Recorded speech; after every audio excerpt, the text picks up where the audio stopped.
damn. Bend that shit over on the gang. Make that shit clap. She threw it back, so I had to double back on the gang. Smacking high off the drug. I tried to tell myself 2 times enough. Then the nigga relapsed on the dead low. Ain't no running, Tatiana. You gon' take these damn shows. I beat the pussy up, now it's a murder scene. Keep shit player, Tatiana, like you ain't never even heard of me. But bust down.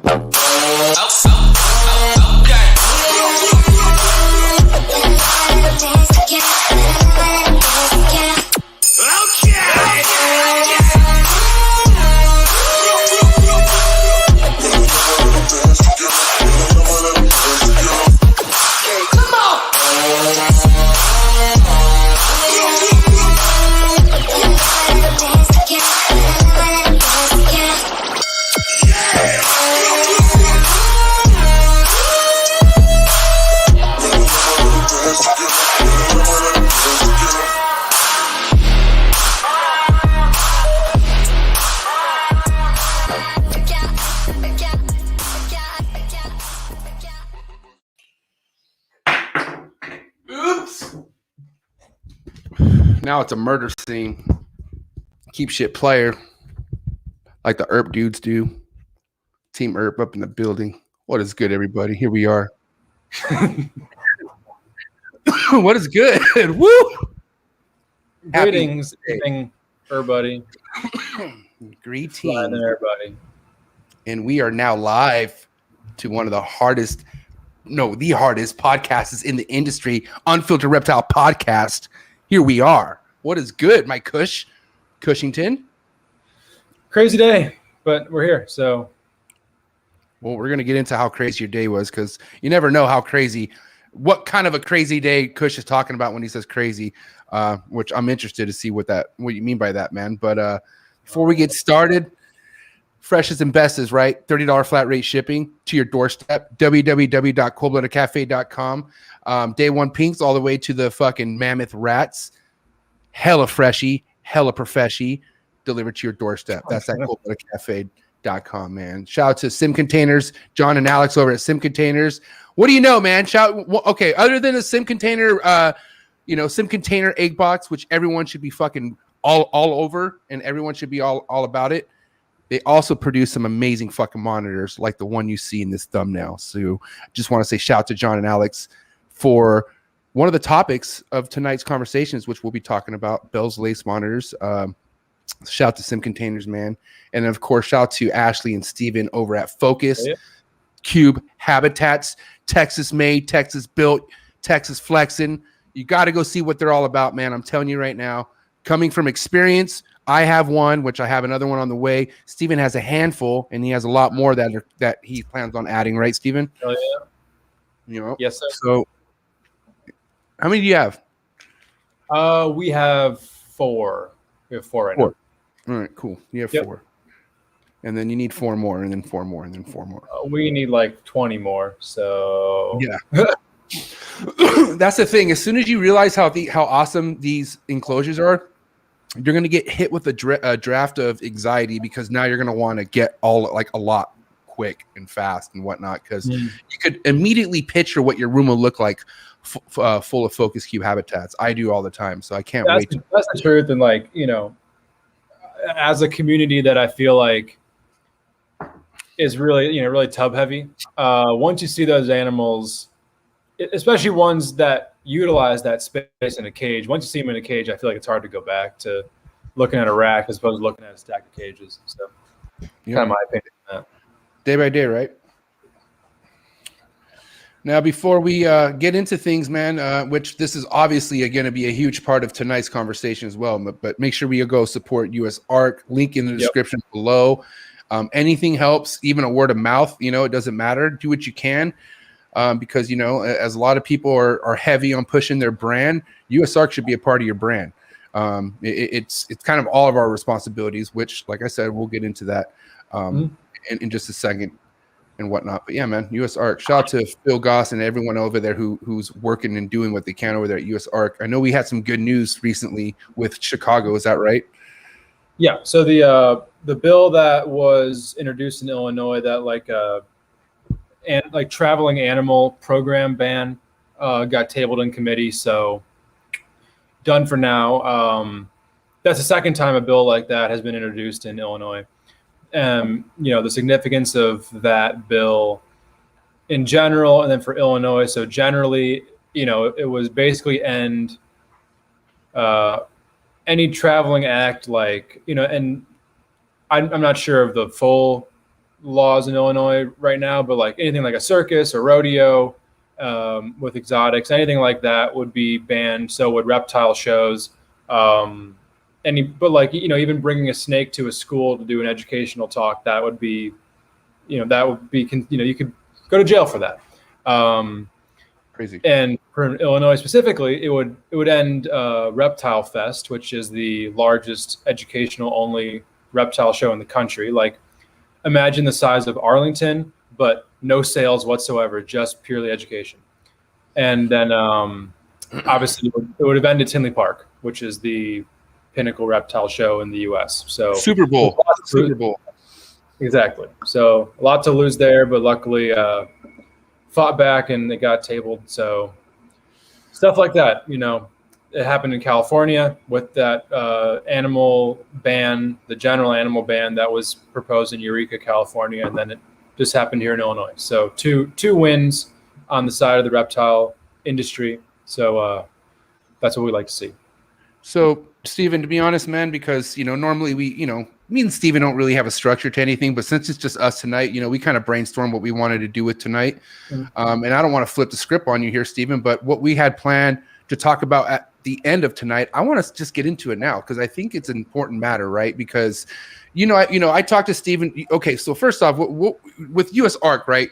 Steven is somebody who's been passionate and knowledgeable about US ARC for before puberty. Let's just say that for a long time. Okay. Legit. Like he's for many, many years. Right. Yeah.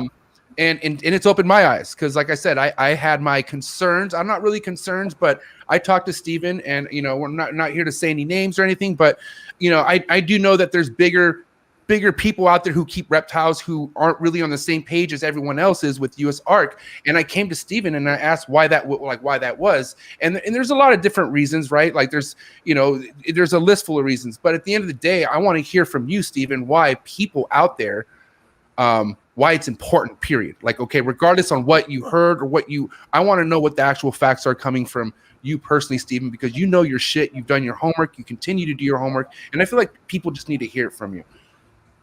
Yeah, so US ARC specifically, they're our lobbying voice right now, and have been for like the last 10, 15 years or so. But became especially important back in 2012 when the large constrictor ban was introduced and subsequently passed, which then got overturned a few years later, which was monumental, really.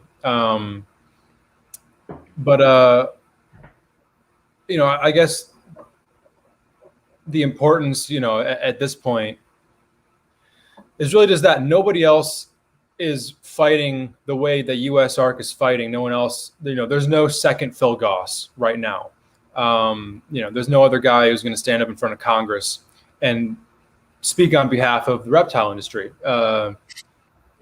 Especially with COVID, people being locked in their houses, nothing to do, the pet industry as a whole skyrocketed. And reptiles were one of the biggest pushes in that, where, before COVID, reptiles were the single fastest growing sector of the pet industry. And that was just amplified by COVID, because people are, reptiles are being destigmatized just as creatures. Slowly but surely, I feel like, and everyone's realizing that these are apartment pets. They're not like a dog where you're going to need to give them a lot of space to run around, and keeping a husky in an apartment is that really a good ethical decision? But keeping a ball python in an apartment is perfect, or a crested gecko or a blue-tongued skink, stuff like that. So as this is growing, US ARC is representing more people. which is only good, because the more people that are behind this cause, to these lawmakers, they don't see this legislation affecting a very minute portion of the population. This is a $1 billion industry in total, pet, products, food, animals themselves. There's a lot that goes into this. It is. And, that's not insignificant. Sure. But when you have groups like PETA and HSUS that have just so much money behind them, so much lobbying power, doing a lot to try to literally just end us, that's when the support and the rallying becomes even more important than ever, because we are this large community as a whole that often doesn't feel like a community, but this is what we do. Most people don't keep reptiles. So as people who keep reptiles, we need to show how big that world actually is. So the more people, get on that membership, even $5 a month, $25 a year, that's just another name. It's just another name that USARK is representing, showing how big this sample size is, show how many people they are speaking for. And lawmakers, when they see that, they're more inclined to favor our side when they see truly how many people would be seriously affected by this. And of course, there's a lot that goes into this. Wait, like in so Florida, I don't mean to stop you, but like the Lacey Act, right? That's one big devastating thing that's in motion, right? When was the last time that this was happening? What year? What it was where like this was actually a bill that was in effect? I think it was when it passed was, I believe, either 2012 or 2013, right? Okay. Right in there. And that's when it passed, and it went up to how long? Oh man, I'm not going to get this timeline perfect, but it was like, I think it was like 2 years later it got overturned. Okay, so these I mean, and this is nothing to just get relaxed about, but I'm saying these bills that get passed, it's not something that's set in stone. It's just what's passing for now until how long? Until like, well, that's the point of the Constitution and a republic and a system of checks and balances, is that nothing is ever set in stone. But there's a reason why it was so monumental when USARK got that last ruling overturned, because it seems so improbable, but they got it done. This new bill that's introduced would overturn that decision based on a wording difference,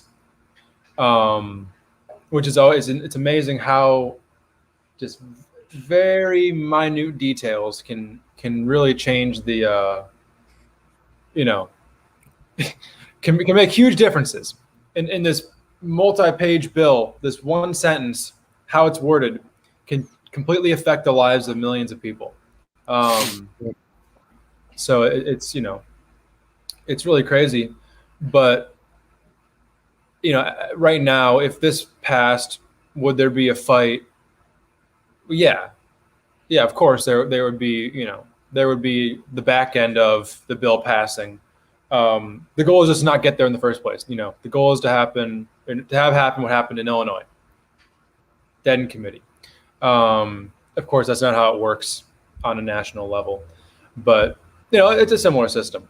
The issue here is that it has bipartisan support. So there are, Marco Rubio from Florida was the congressman that introduced the bill, which that was interesting in itself. To take out the person, just the Republican Party introducing legislation that would affect business negatively. It's unusual. And then it had the support of a senator from Hawaii, kind of co-signing the bill essentially, which makes perfect sense because Hawaii is a blue state where it is outlawed to keep reptiles altogether. Like Cold-Blooded Cafe does not ship to Hawaii because we don't have a single customer in Hawaii. There's So no there's no animals to feed. yeah, I mean, there's this, there's the Honolulu Zoo, which is crazy. They bred croc monitors multiple times, I believe. But yeah, there's just no private. You know what's crazy? Hey, to think about that. Think about how some species would thrive in Hawaii if it was allowed. Oh yeah, I mean, it's like fucking tropics. Like it seems perfect. That sucks because it would just. I mean, I don't know, man. Well, we'll talk a little bit more about demographics and shit later on, but what I want to get into though, Steven, a little bit about a little bit further, right? Because obviously these laws passing are from people who simply maybe just Google snakes or just go see what's on the media, right? And we talked about what's hurting us a lot right now, like stuff that's on the media. Like, you had a good point when we talked earlier today about a private keeper keeping frogs. Can we talk about that again? So Steven had a really good point. I want you to talk it again, Steven, if you don't mind. My point was I think we need to, as a community, look at who is idolized. And I'm not going to name any particular names, but who are the 20 people who, when when you're a reptile person, you're like, oh man, I watch or follow this guy, this guy, this guy. Be it whether they have big presence on YouTube or Facebook, Instagram. Whatever, somewhere where they've made themselves visible. Some of these people are new and have just gained an audience. Some are, some of the founders of this industry. Okay. But just, think about what is their contribution to the business, to the animals, really. Are they pushing forward, conservation, breeding of species that are uncommon in captivity, expanding the minds of private herpetoculturists, or are they, businessmen first, pet keepers second?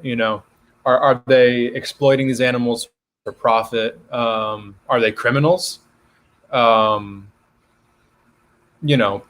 they portraying the animals in a bad light for views? Are they using the animals, or are they serving the animals? And I feel like a lot of the people that are idolized are using the animals, and that's what's gotten us into this situation in the first place. Because an organization like PETA can point towards these people and be like, look how terribly they're treating these animals. Put facts aside totally. Just think about what their argument could be. Look at these businesses that are producing thousands of reticulated pythons a year, or importing thousands of sulcata tortoises, and then make an argument of, well, how many of those even reach a year old? And that's a pretty damn good argument. For being totally honest, that's a really good argument. Instead of, they can't look towards somebody who just bred an obscure lizard species for the first time in captivity and they're threatened in the wild. Right. I think, that's what separates zoos from private keepers right now. And, zoos really wouldn't be affected by these changes. And there's a reason why zoo people have this elitist attitude about them, where they're not associating with us lowlives in the private sector, is because they know that they've separated themselves where they show their legitimacy. And private keepers, we just don't have that in the eyes of the law. We don't have anything that separates us from one another. We have Facebook, that surely separates us from one another. If you look at all the fucking bullshit and drama that goes down on there. That line is drawn thick down the fucking. You can see that shit from a mile away. Anyways, God, and it really is. It's really frustrating. Where, do you see more people talking about these type of issues, bringing awareness, or bitching about another person within reptiles? Yeah, and then everybody in the comment section for 400 comments is agreeing with them. What does that do? You cut somebody else down and then get reassured by 200 people who have the same opinion as you.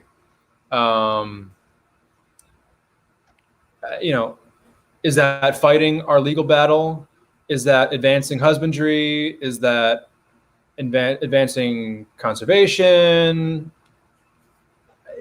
I think it's only advancing one's ego and their self-esteem, and if you think about it,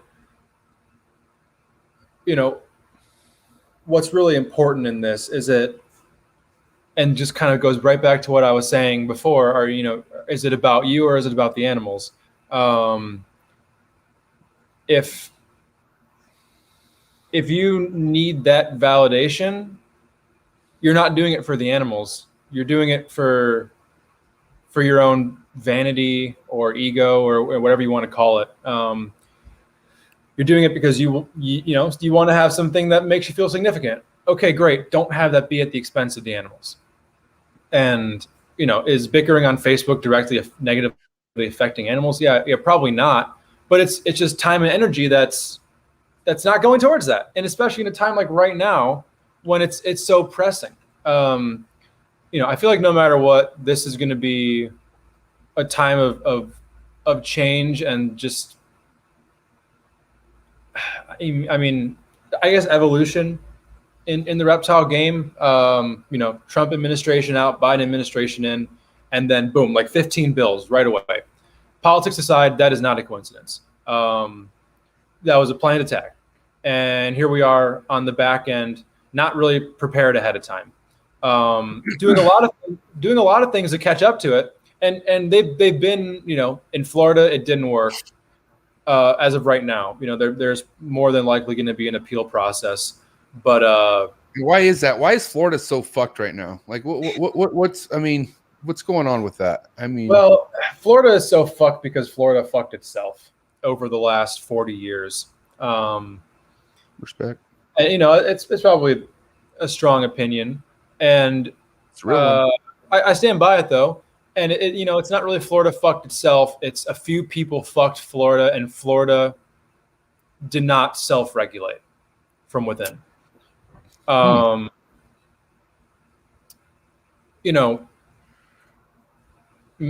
Did that iguana, tegu, large constrictor outright ban go through because of everybody who was keeping them? Absolutely not. It was passed probably because of the actions of 2, maybe 3 individuals. But that's what it takes. That's why, and I'm not going to talk about this much, but I'm comparing it to venomous keepers talking about free handling. We just saw it with iguanas and tegus. Facilities where dozens are escaping on a daily basis causes to where every responsible tegu and iguana keeper in Florida is either out of business or no longer able to work with their animals. And from an environmental perspective, would a Florida lawmaker see that as a pretty logical cause and effect? I'd say so. Hey, we have invasive issues. Oh, these things are getting out in numbers every day. Where? From private breeding facilities. Oh, we got to stop those, right? They're not informed, but think about it. They're politicians. They're making decisions on many different issues. Even if they're, if they're fish and game, they have, like hunting and fishing to deal with. They have, like gators stuff in Florida. They have the private sector of reptiles. They have mammals. They have agriculture. Like they have a lot on their plate. They're not going to take time to deeply research. They're hearing from people lobbying to them, like animal rights groups, that narrative. So they're like, okay, you're giving me millions of dollars. Okay. Right. And if you think about it like that, it's like, well, yeah, no shit. Of course a bill like that's going to pass.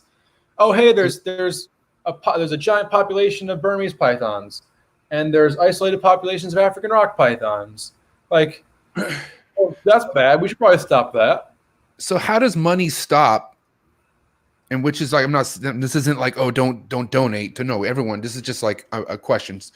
How does money stop somebody with such a huge following from leading an example that's the worst example you could possibly lead to keep animals? Like, how do we stop that? Because you got to understand, these people that are idolized, right? And the ones that, the list of people that are idolized are deliberately doing things that aren't right for the animals, is what you're saying. Like, I think there was not all of them, but definitely some. But like, for instance, like, okay, like one of the problems in Florida is like people can't keep their fucking animals inside their enclosures. Like they're just getting out, right? Like, wasn't there somebody who was like looking around at somebody's property and just finding fucking loose shit everywhere? And they're like, like, wasn't that kind of stuff happening? Or yeah, and not to talk too much or mention names, but I mean, there's a tegu and iguana problem in Florida for a fucking reason. Where iguanas coming over on shipments of bananas and stuff like that. Yeah, sure. But are they escaping from captivity in numbers? Yeah. I mean, there was no hurricane tegu that threw 400 tegus in the wild. Like, that happened because of the private reptiles community. Like, it's just the fucking facts. And I feel like a lot of people are kind of head in the sand about, the responsibility of the community in all this. And, whether it was you specifically or not, it doesn't really fucking matter. We're unified as one in this fight. And was it somebody else's fault? Okay, yeah, but unfortunately you kind of have to pick up their slack if you want to keep your animals. And somebody like that, who, I mean, if you're losing animals in numbers, it's happening and you don't care because improving your enclosures would lower your profit margin and then your business won't function as well. You won't make as much money. That's not the person you want fighting for you. Or being known, or being like shown and like having them be on the news and shit. You know what I mean? Like, that's not the person you want to have represent you. And back to your question of, how do we stop it? How do we ever? You're not going to stop anybody from doing anything. We don't live in Soviet Russia, but you just drown them out. Like, and I feel like we're guilty of not creating content with our animals enough here. If you feel confident and passionate about what you're doing, show the world. Yeah. And like, don't be a drone behind the computer. Hi, this is my whatever the fuck, my black monitor. But it's if you're doing the right thing, it's better being a drone being the right thing than being a drone doing the wrong thing. Period. I mean, just fucking lead by example. But do the right thing and find your voice, find a voice that's entertaining to people. Something that hooks them in, and just show cool animals. People like to see cool animals. There's a reason we have all of these is because we like looking at them. And people who get into it like it because, hey, that looks cool, and then they learn more about it and then they get hooked. That's happened to me. But I think it's just going to take a general realization of who's pushing the community forward, who's holding it back, and then kind of collectively supporting those who are doing the right thing and kind of moving away from those who are doing it the wrong way. And it's a lot easier said than done, especially when some of these people doing it the wrong way have the biggest audiences and are some of the ones that people see first. Listen, I know I think you definitely laid it down thick for people at this point, Kush. But I do want to know I'll tell you mine, you tell me yours, but who's one of the okay, I'm going to go first just in case you say mine, but who's one of the people you look up to the most when it comes to leading by great examples for this industry? I'm going to say mine first, Cody Bartolini. And I hope he hears this. Cody, I look up to you the most. Cody, I look up to you a lot. This is coming from MJ. Somebody tell Cody I said that. Anyways, okay, you go. But I mean, that's a great example because, Cody is one of the people who have spanned the gap between the private sector and the zoo field. Yeah, and he's passionate about it too, and he's good at it.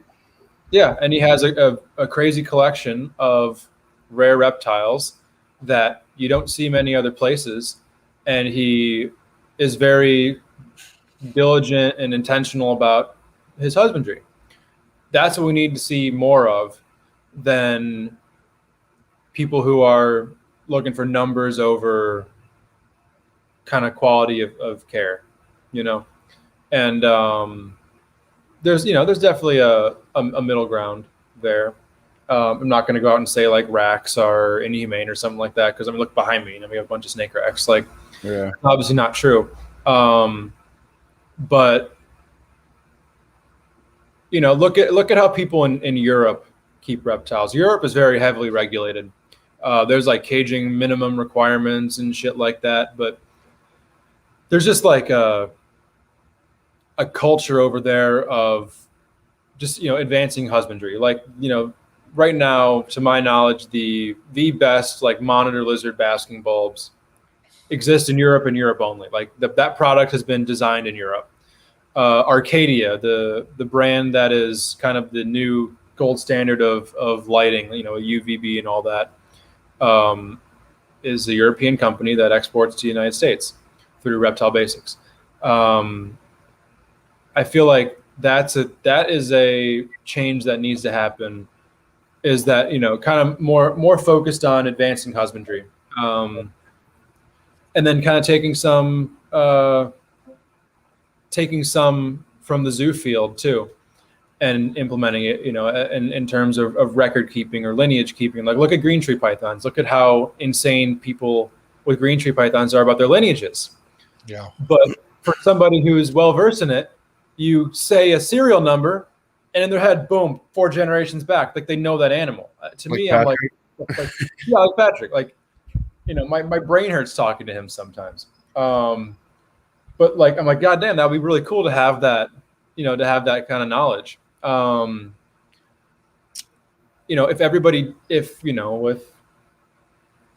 emerald tree boas, that's a thing. I'm looking at the animals here: monitors, blood pythons, indigo snakes. With whatever, that community kind of would more, unify as one, as far as like, this is us, we're producing this species in captivity. The goal of this is to leave the ones in the wild alone at some point when there's no need for them anymore. For the imported ones, because I think that's another thing that, eventually we're going to face something with that. Like, hey, so how much longer are we going to import these animals? How many more years do we need to see 10,000 sulcata tortoises, savanna monitors, Nile monitors, tokay gecko? Like, how many more years do we need this insane number of these things coming into the United States, coming out of the wild? Like, at what point do we not need to do that anymore? Like, private breeding needs to have end goals. Like, we need to have destinations where we're going towards. Like, I'd much rather see captive bred savanna monitors be sold for $500, line breed for whatever, do something with a savanna monitor that makes a savanna monitor a desirable animal. Don't make it, it's just, I'm getting a savanna monitor because it's $15 at the reptile show. Like, a savanna monitor is a really cool animal. They're this bulky terrestrial monitor that, when raised right, acts like a dog. Like, they're pretty freaking cool, but no one thinks twice about them because they're $20. And like, I got one, it died, I can replace it. Price sells. Exactly. Like, but I bet captive bred savanna monitors would be super healthy, robust, rewarding animals to keep. I just don't know if anybody was breeding them. No one's taking the time, because you can just buy them for $20. Like, that's what I'm saying. As far as the mindset change goes, like, get that out of there. I want the consumer to want that $500 savanna monitor more than the $20 savanna monitor. Yeah.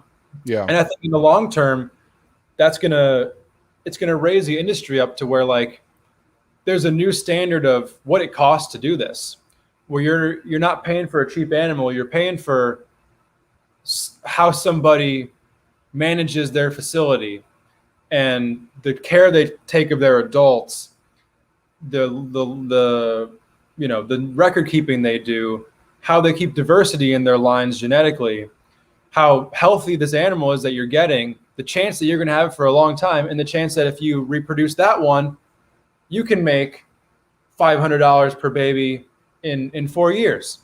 You know, like, take the economics of reptiles from a quantity business of just move numbers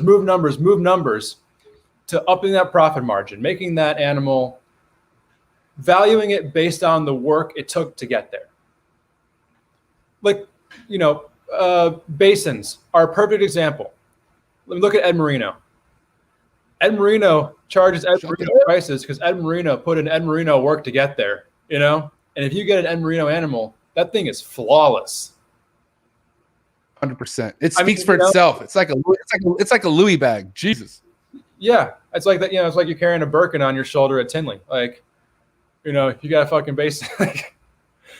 But that didn't get there because Ed Marino is importing 500 basins a year and flipping them for you know, a 20% profit margin, holding them back. Yeah, because he created these fucking snowflakes. Like look at his animal Christmas. Like, what the fuck? You know, that's 20 years of very specific captive breeding and counting scales and like insane shit. And that kind of falls back to the lineage of like chondros keeping fucking notes of it. Like, that's the same thing that you're talking about. Yeah. Absolutely. Right. And, you know, and it's a great example of that dichotomy. Look at like in Northern Emeralds. I feel like in the last 5 years, especially with more, more light being shined on the signal herp stuff, you know, like the Miss Willie line in particular, people are starting to realize these are cool ass animals, where before it was like a $250 import on a table at a show where, they'll be here next time. And you don't really think about it. I feel like in general, this is very general, but I feel like a lot of the times interest and demand in the reptile industry is mostly based on the price of the animal, not the actual animal itself. Like, is everybody Boelen's python obsessed right now because Boelen's pythons are the most incredible snake? They're cryptic. They come from a different environment than most other pythons. They get to a pretty good size. They've been difficult to breed in captivity, or because they command 10 grand a piece price tag flipped on a website. You know, I like Boelen's pythons for what they are. You know, I'm obsessed with scrub pythons. They're one of the other two species in that genus, and I'd want to keep them just because I think that species is fascinating. And the price tag is almost a deterrent to me. Like, this is now a market where a species like that really should be like an expedition, like a journey. You know, we're as private keepers, we're figuring this out. Right. So where we don't, it's not like if those babies don't get picked out of the nest over in New Guinea, we don't have Boelen's pythons. It's like, no, we're producing them, and there's a market now. There's, you know, an economic side to this too that is coinciding with the conservation of the species too. Because, you know, you hear it all the time, conservation through captive propagation, through commercialization. It fucking works. Like, it works so well. You know, something like the Lacey Act, it blows my mind because it ends that. It ends the conservation. You know, do retics and green anacondas and, you know, do they need to be conserved at this point? Probably not. You know, I don't have anything that I've heard that tells me that they're doing poorly in the wild. But, you know, like green anacondas, for instance, like they're, you know, you can't export them anymore, and there's not a ton that are bred captively. You know, there's more, but compared to retics, like there's none. You know, that's fairly important if we want to maintain a captive population of them. And if you can't ship things over state lines anymore because of the economics of it, most people will probably get rid of their anacondas or stop breeding them. So, and that, you know, that also tells you, like Burmese pythons were a perfect example. Retics didn't happen so much, but before 2012, you can go to a show and there's a shit ton of Burmese pythons. Yeah. After that, you don't see many Burmese pythons. And then after the ban got overturned, they didn't have a giant resurgence. Like,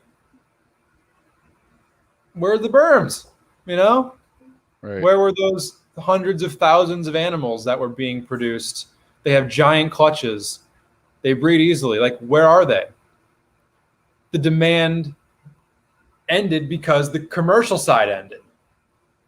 People didn't like them necessarily for what they were. They liked them because, oh my God, I can buy this one for $1,500, that one for $1,500. In 2 years, I can breed them, and they'll produce 60 babies, and they'll be 1,000, 3,000 to 60,000. That's a pretty good profit margin. You know, not, hey, look at this incredible 15-foot python that could probably kill me. I respect that animal. That animal's beautiful to me. Look at that cryptic pattern down its back. It was no, I can make a lot of money off this thing. You can still make money off of animals. We're just going to need to prioritize the quality of life of these animals, or they're going to be taken away. Like, that's just the fucking truth of it. You know, that's what these animal rights groups, they have the agenda of no human and animal contact at all, ever. And farming and agriculture. Everyone's a vegan in their utopia, which, you know, if I can't go to a steakhouse on Saturday and have a fillet, I'm gonna flip shit. Like, no hibachi steak, fuck that. Like, fuck that. But that's their utopia. Where's the easy rolling. Hey, I'm gonna piss. Keep rolling. I can hear you. Just keep rolling. Keep rolling. Okay. Yeah, I'm good. So we're the easy first target because we're not very good at defending ourselves up until now. And that's no slight on anybody who's doing it, but the community doesn't it doesn't rally. You know, reptile community won't push aside its differences to rally behind one central cause. So if these groups that are attacking us can play the unethical treatment card, well, we're fucked, right? Like, if they can say, look at this big snake that in the wild will be found 30 feet up in a tree, crammed into a 4x2 cage, that's probably really bad, right? Like, you know, it's hard to defend that. It's really hard to defend that. But if we're like, okay, well, look, everybody's modeling their reticulated python enclosures off of the big one that, you know, Brian has at the Reptarium. Yeah. Well, it's harder to make that argument because, look, that snake can fully get off the ground. It's up in a tree. Like, it has a big pond it can completely submerge itself in. Like, it's being kept like how a reticulated python should probably be kept in captivity. Like, look how they're kept in zoos. You know, they're kept in big enclosures that are good for display. They're also really good for the animal. Like, look at, the corner exhibits at the San Diego Zoo that are just fucking huge. Like, those are really good reptile enclosures. Why shouldn't somebody have that in their basement or in their backyard or in their living room? Like, give me one reason why they shouldn't, other than it'd be too expensive and they want to buy more animals. They want more animals. They want more animals. And I'm guilty of that too. Like, there's so many things I look back and I'm like, dude, God damn it. Like, because obviously what's happening over the last 4 years, everything's growing. Everything's fucking growing. And obviously going to reptariums and seeing good, legit examples on how these animals should be kept is what's now like ding in my head. And I already have fucking 9 goddamn 8-foot retics that are in 6x2s, 4x2s. And I feel fucking terrible. I hate it.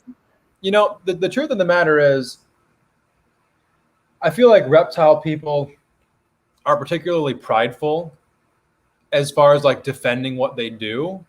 I don't think there's anything wrong with admitting that you've been doing something wrong or you want to change, and not even doing something wrong, admitting that you want to change. Like, you know, in these racks here, there are some snakes that I want to have in cages as soon as possible.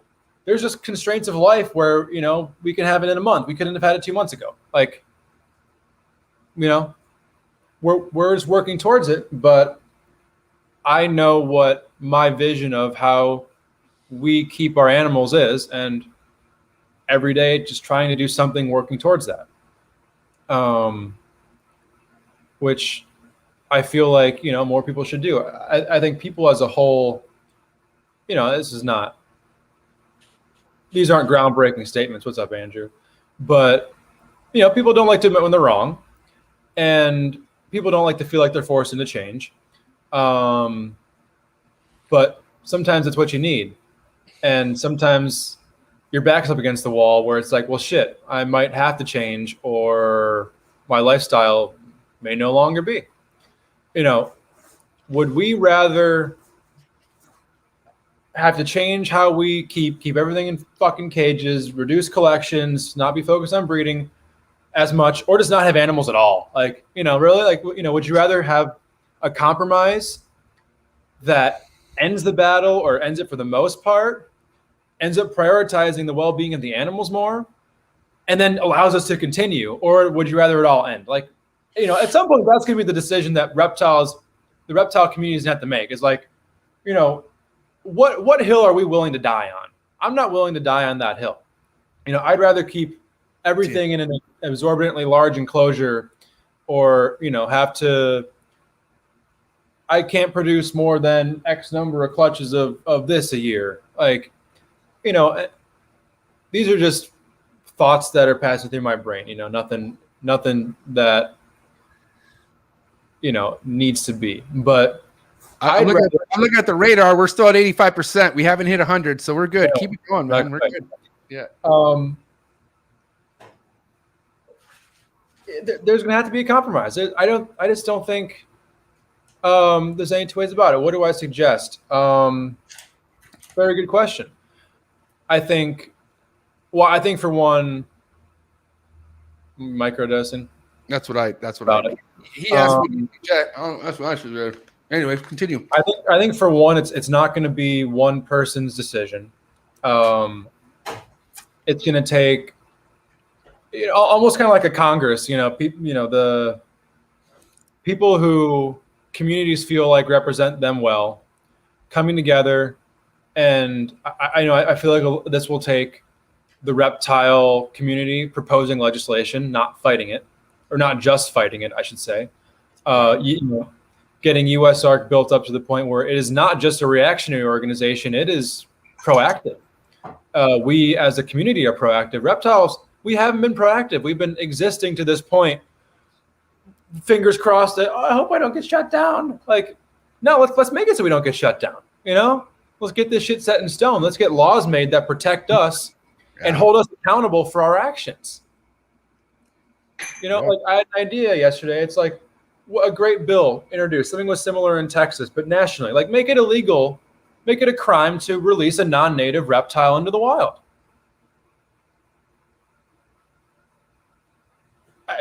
Tell me one thing that could be wrong with that. Write it some way where, hey, accidents do happen, but if there was intent, hey, I bought a boa constrictor at a pet store 2 weeks later, I don't like it. Okay, go into the forest. Crime, fine, jail time. Like, real simple first step. Now, can I capitalize on that first step real quick? Before. It's kind of like in crime, right? Like in crime, when they wanted to capitalize on crime, who did they go after? Who were the first people they went after? The bosses, the crime bosses, like the biggest ones. So do you feel like if that was something that were to happen, do you feel like that the ones who should be investigated first are the ones who are mostly idolized and looked up to and yeah, okay. I mean, it's amazing to me, some of these people in the industry who, like, I mean, there's one person in particular I can think of who, let's just say he breeds large constrictors, who, like, has some very serious animal crime convictions, like, not allegations, not trials, like convictions. Fraud. They still sell snakes to people, and people still support them. I'm like, why? Like, what the fuck? You can buy a retake from so many other people. Why support the criminal who abuses animals? Like, why? Meanwhile, they're canceling a poor guy in Kentucky for speaking his mind. Sorry, dude. I don't know what you're talking about. Whoever gets it gets it. That's funny. Yeah. Anyway, I'm lost.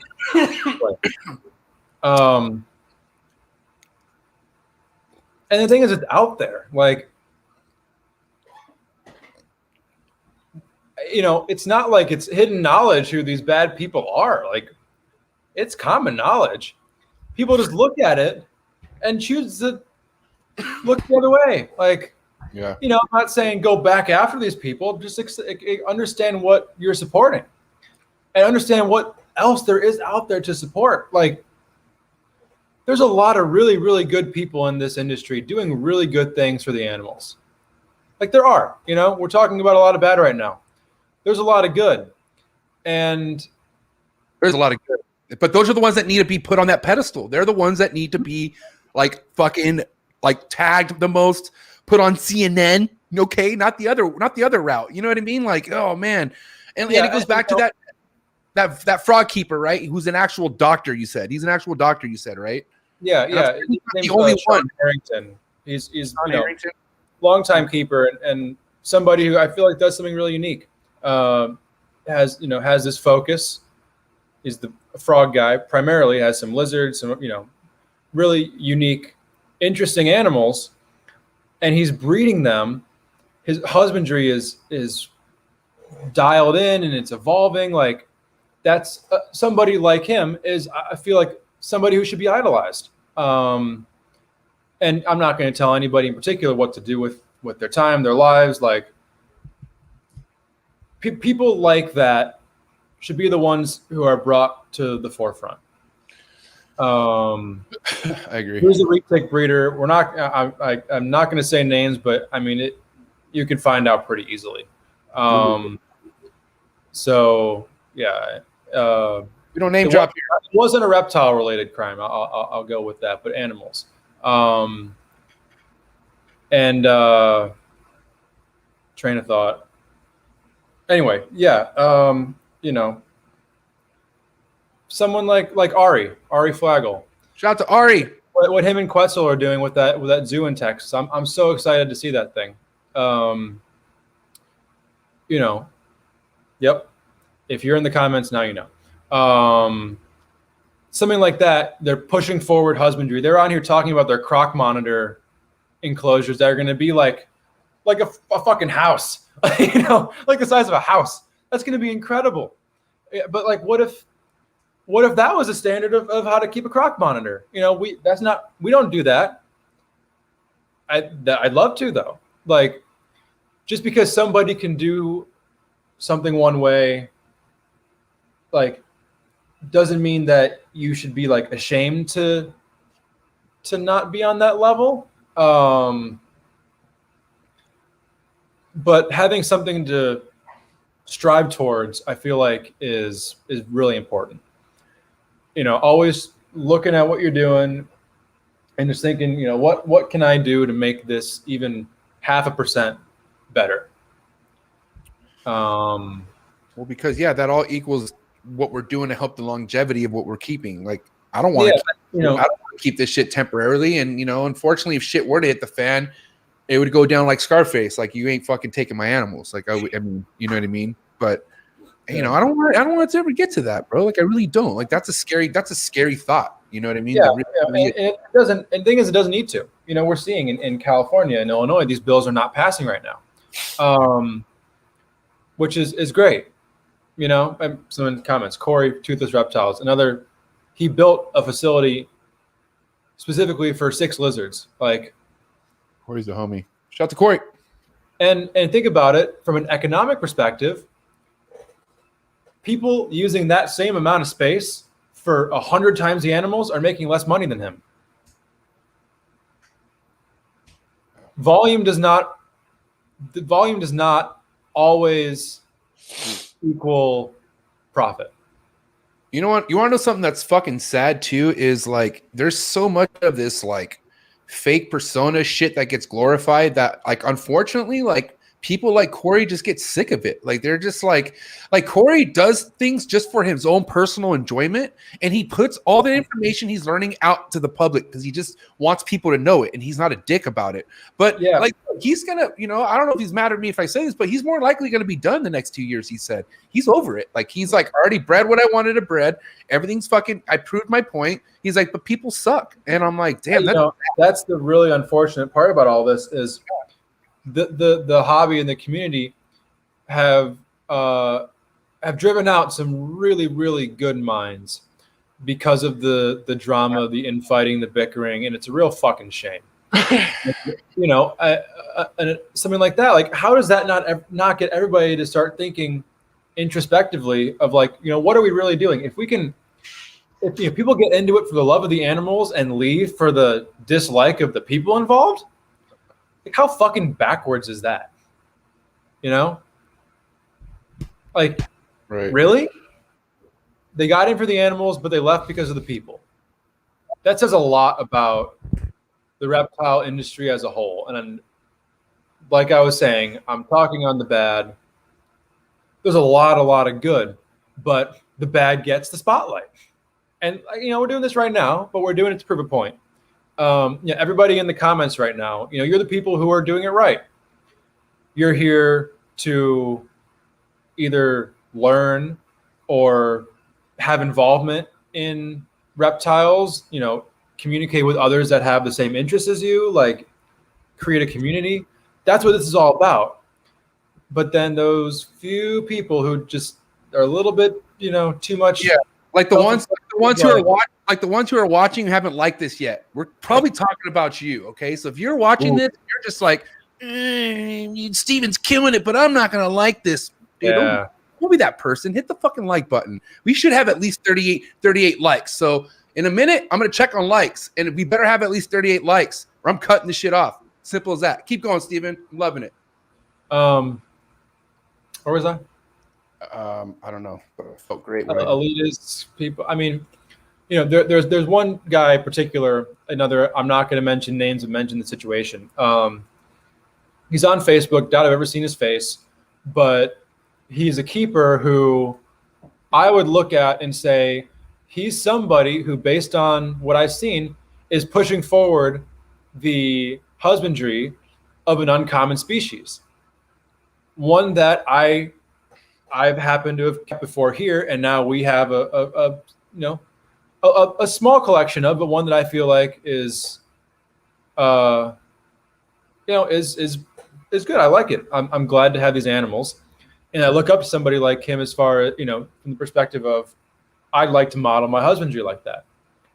But this person goes on these tirades against other reptile people, where I know he's spending 6 to 8 hours on a computer.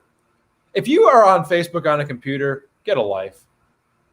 If you have time to be on it, not on your phone, you need something to you need to get a hobby or work more or something. Anyway, but add more projects or something. Yeah, I mean, if you're using Facebook on a computer, do it. Walk and do it on your phone, not on I'm not sitting down to go on Facebook. But they're going back and forth for multiple days, bickering about a point that will not be resolved, because the nature of it is not one that's going to be resolved. The nature is a fight, an interrogation, a disagreement, like an attack. Attacks don't usually end in a good positive solution. They kind of end in destruction, right? They really do. So something like that is really disappointing to me, because I see this person who, has this very cool snake species that are imported, but not in huge numbers, and definitely not bred captively in huge numbers. And they have very nice examples of the species, big enclosures, UV lighting, this or that other thing.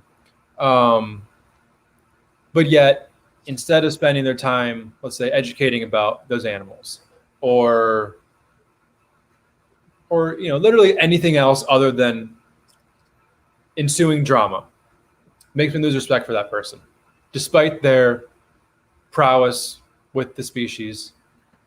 I lose respect because I know that person is specifically and consciously using their time to pick fights on Facebook instead of doing something proactive.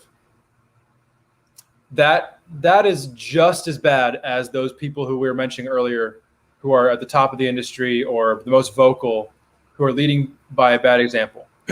People like that are just as, people who are doing the Facebook bickering and just picking fights for the sake of picking fights are just as bad as those who they are complaining about. The ones bickering the most, I'll tell you right now, and this is just my perspective, are the ones you're mentioning. Okay. The ones who don't even keep that many animals to begin with, they're just on the outside looking in, and they're just fueling this fucking bullshit, which gets started by people who've been keeping for a while, but who haven't elevated shit. They've just been stuck. Like they've been around for a while, right? Yeah. And there's, I mean, come on, let's think about it. And this is primarily from what I've seen in the ball python community. But people who've been breeding stuff for a while, and they're Mr. Top hot shit in the 90s and 2000s, but then now they're just what they were at one point. And there's all this new wave of stuff. There's all this, YouTubers. There's people doing things on a whole nother level, and they can't stand it. And they're the ones that are just in a part of that elephant fucking graveyard on Facebook, just waiting for drama to fucking bring to the groups. Yeah.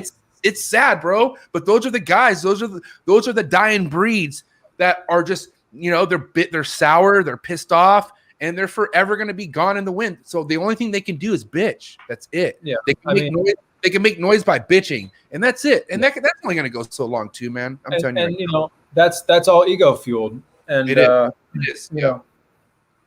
True. Think about it. In a circle that is not reptile based, would anybody think it's impressive that you can breed ball pythons? Say that one more time. I'm sorry, I didn't hear you. In let's say you work at company X, not reptile. You're going to work 9 to 5. Do you think that somebody's gonna be really impressed that you breed ball pythons? Like, whoa, look at you. No. No. That ego is grown because you are feeding off of other people who need that ego too. It's really funny to me. Like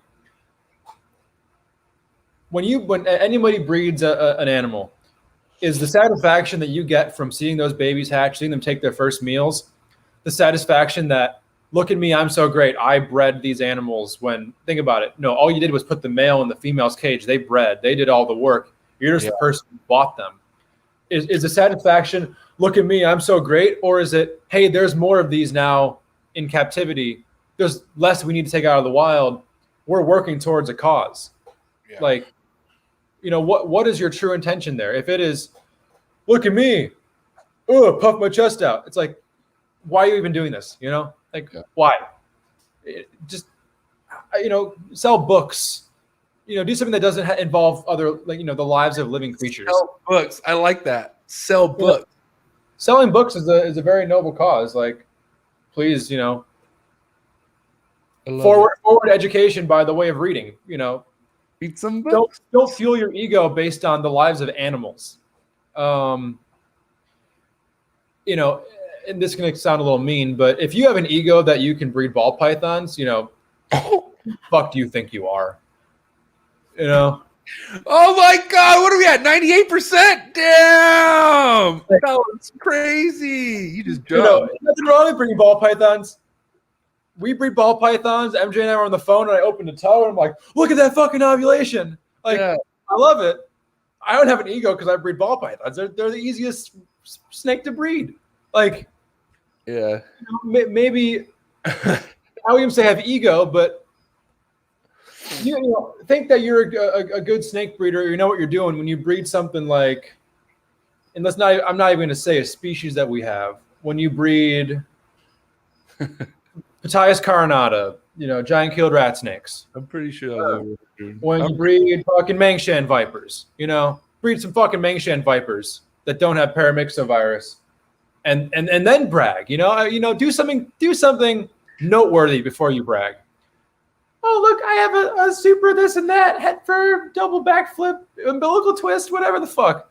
That's not an accomplishment. You bred a ball python. But good job. But you didn't do something that no one else did. Everyone can breed ball pythons. That's what makes ball pythons so great. Is there that perfect introduction? And you can enjoy them. He's like, they're so enjoyable. I fucking love. I love our ball pythons. I'm never going to stop keeping them, but I understand what they are. They're a machine. They're as close to a domesticated snake as we have. They thrive in these tubs, which I feel is a very appropriate enclosure for a ball python long term. Because it's a ball python. They ball up to fucking hide themselves. They live in termite mounds. They hide. Males in the early spring have been noted in the wild to be climbing up in trees. Eating fuck. Yeah, I mean, females, haven't heard that about them, but they're ball pythons. Say, breed fucking Madagascar cat-eyed snakes, breed Blanding's tree snakes, breed something that's actually significant in the scope of captive reproduction of reptiles, and then maybe feel like, you deserve to puff your chest out a little bit. And even then, be more happy that there's captive bred, fill in species blank here, than I did this. Make it about the animals, not about yourself. You are the proprietor. You are the one who's serving these animals. You're the one caring for them. They're not serving your ego. Or they might be, but they probably shouldn't be. If that's your intention. But listen, you do have to respect, because ball python is a player as game. So there's a certain level to where it's more about the odds you hit, right? It's more about what you come out, and that's something to be proud about, because and I think that I guess luck has a lot to do with it, because it is an odds game, and the more numbers you have to play, the more chances you are. It's like gambling, right? So last time I checked, somebody who makes a living off gambling is a pretty fucking cocky motherfucker. You know what I mean? Because that motherfucker is loaded. You have to be confident when gambling. If you're not confident, then you're not gonna make it, right? And I've met professional poker players. One of my roommates made a living off of it. So I relate. Yeah. I relate ball python game to gambling so much, because anyone could breed. It's like anyone could put a fucking quarter win off a penny machine, right? But once you start putting more money into it, once you start elevating, and that's the thing. Honestly, I respect the ball python game, because no matter what, it's the foundation of everything.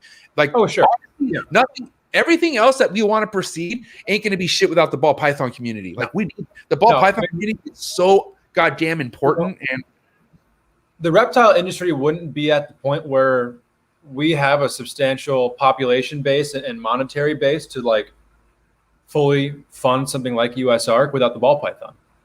We just wouldn't. It's the machine that drives this. My comment on ball pythons would be, it would be great if there could be even more of a trend towards, the whole quality over quantity thing.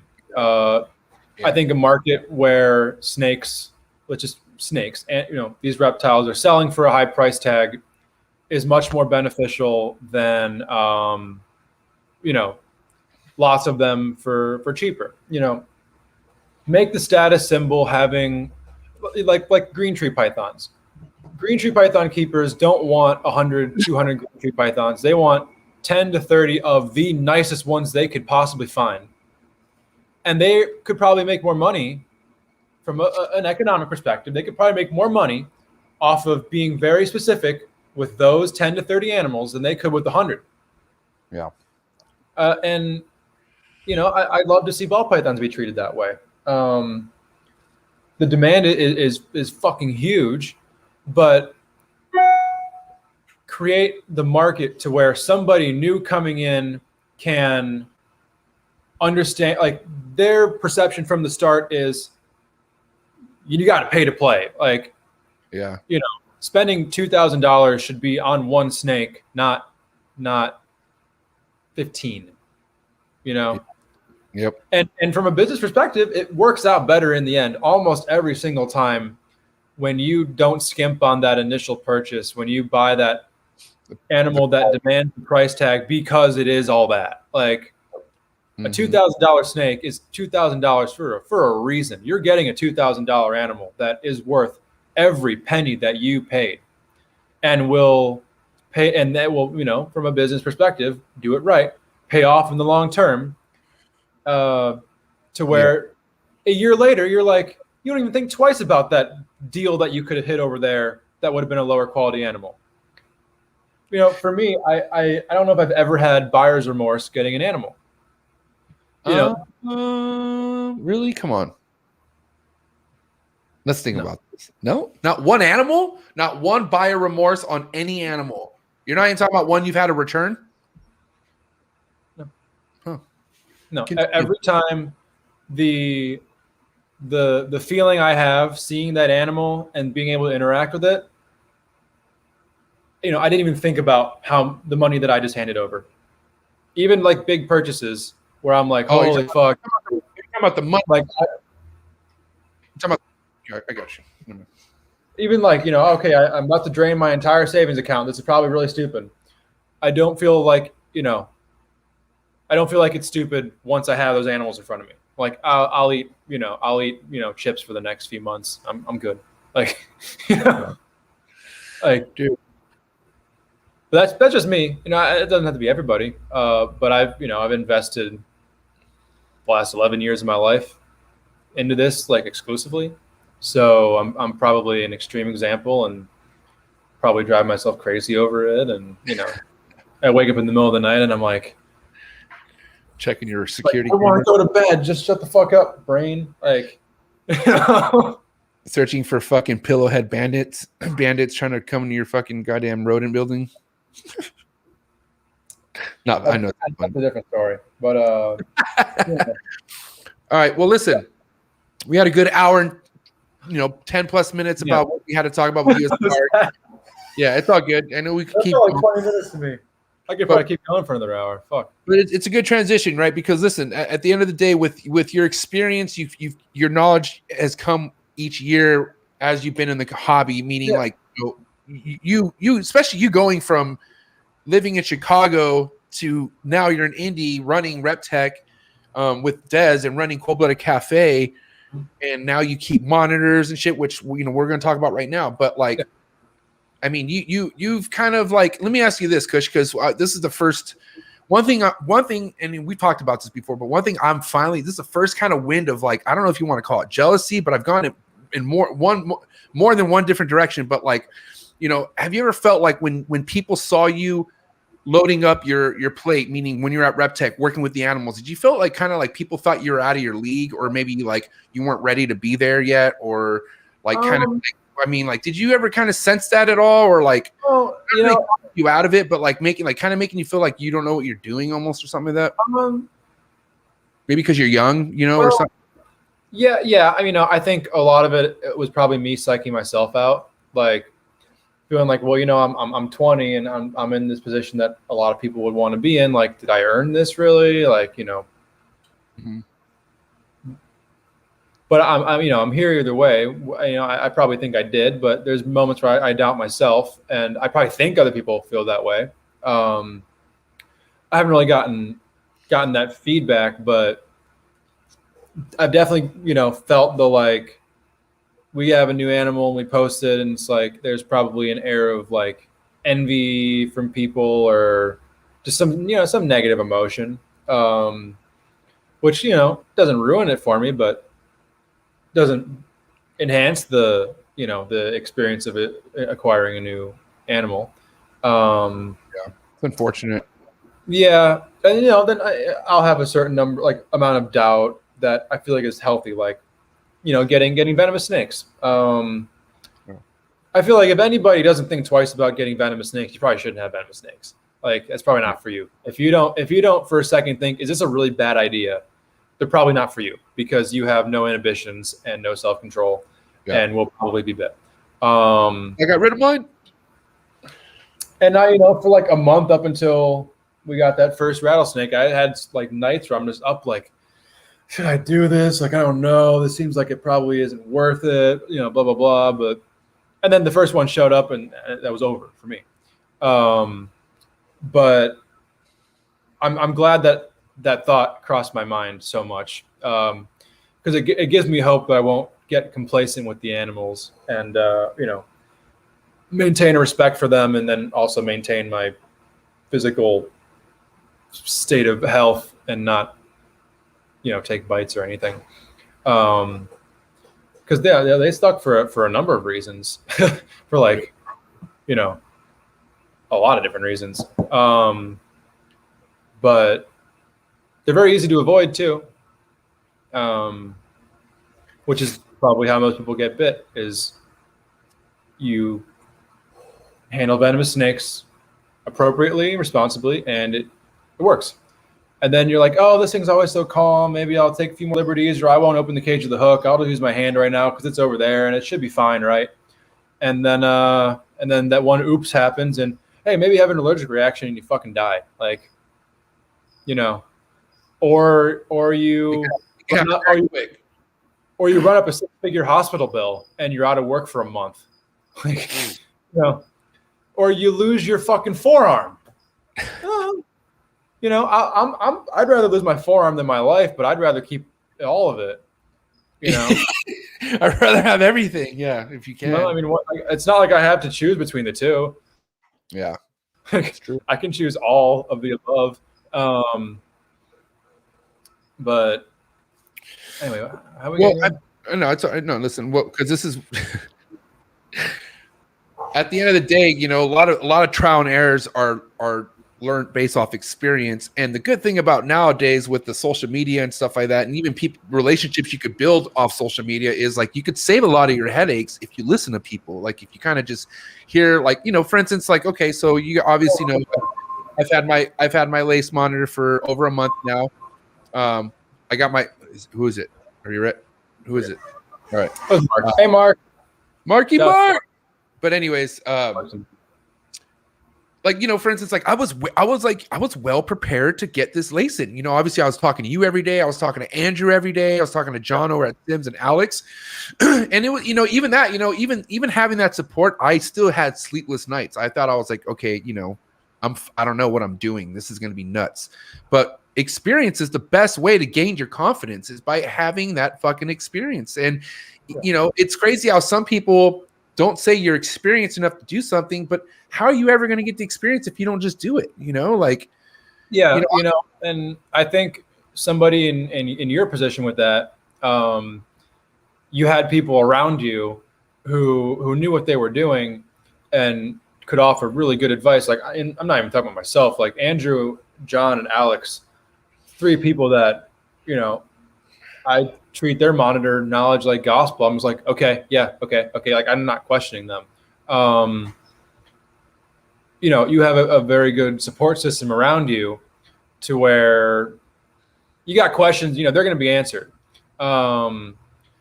Somebody who is, you know, newer or doesn't have the friends that you have or the connections, you know, probably the way to go in that situation is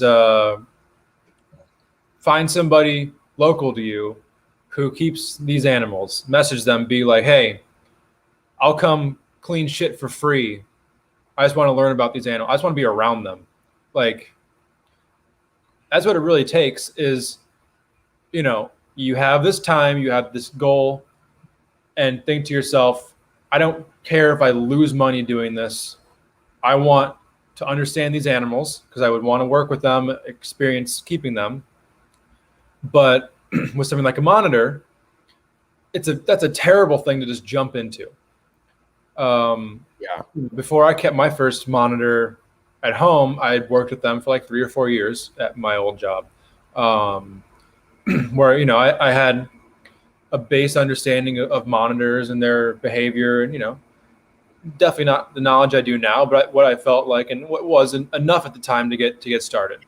I think mentorship is greatly underappreciated, or just, and not necessarily underappreciated, but like overlooked. It's overlooked. Yeah, overlooked, and really, like, it's not spotlighted. Like, you know, there's not enough people saying, find that mentor. I had This channel, you know, dozens of people growing up that I met at very key times in my evolution of reptiles that put me on game with stuff that was priceless.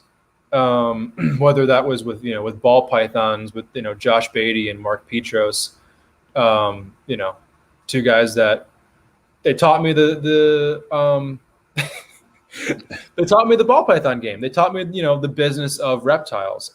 And then, you know, David Newman was like my green tree python mentor.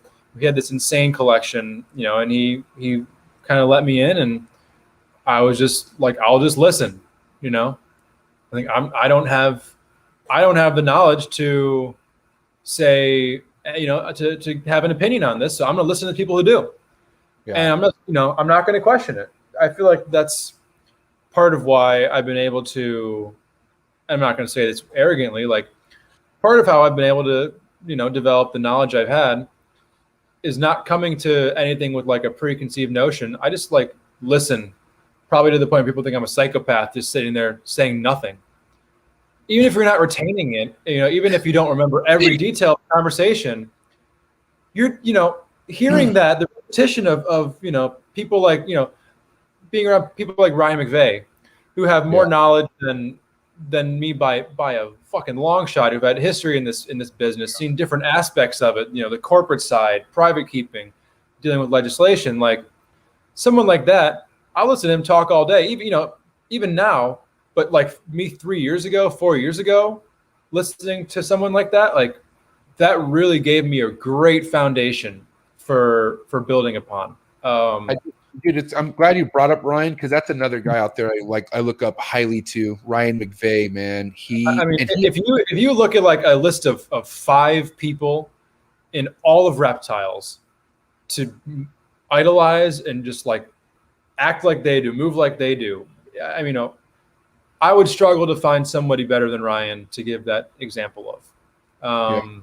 And he is so driven, bro. Like this guy, right? If you want to talk about seeing someone passionate for animals is like, it's like, I don't want to say it's a given, but yeah, you should. It's an animal, right? Animals are innocent, but like he like fights for he's fighting for our keeping to be easier. Like he's doing everything that he can to make this a more affordable, more feasible hobby, because we all know how expensive this shit is. It is really expensive. It adds up after a while.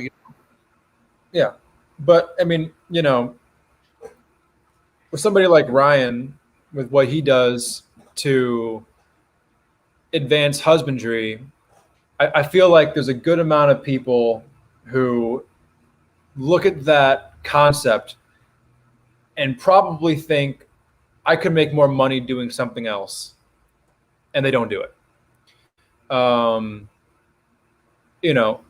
feel like if the private sector makes the necessary changes to keep going, so our industry can continue, people like that are going to be much more valuable, and in the long run, probably make more money based on their philosophy, their business model being around empathy for the animals and the keepers, where instead of making a cheaper product, a more available product, making a higher quality product. Quality is going to be the future of the game. Quality of the animals, quality of the care, quality of the feeders, quality of the equipment, and eventually probably quality of the keeper. Just attracting or cultivating a better as a general term, a more kind of well-rounded person who is dedicating themselves to these animals. And I say this, and I have a lot I'm trying to work on personally, just as a human. I just feel like evolution and change need to be priorities for people, and they are for some. It just needs to be, it needs to be the goal. That needs to be what is highlighted, what we strive for. When somebody is just getting into reptiles, like that's the pinnacle, not the person with the 20,000 square foot facility with 10,000 animals. Like, exactly.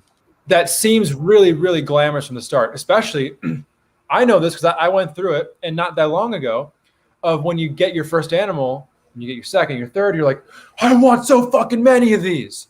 And then you're like, 10,000 would be awesome. And then you get 50 and you're like, this is getting to be kind of some work, but I'll get some more. And, now here, and of course, I'm not the only person who works with these animals. which part of the reason why we can do some of the things we do here at RepTech is that, we have 3 or 4 people at any given time that will work with the reptiles. We have, 300 something animals here. I think I counted like 80 different species the other day. Like, that's a lot. That's a lot of work. And for me, I've gotten just to the point in my keeping career where it's, I want this collection. I want to experience a lot of these animals. I want to be able to try to do something positive for them.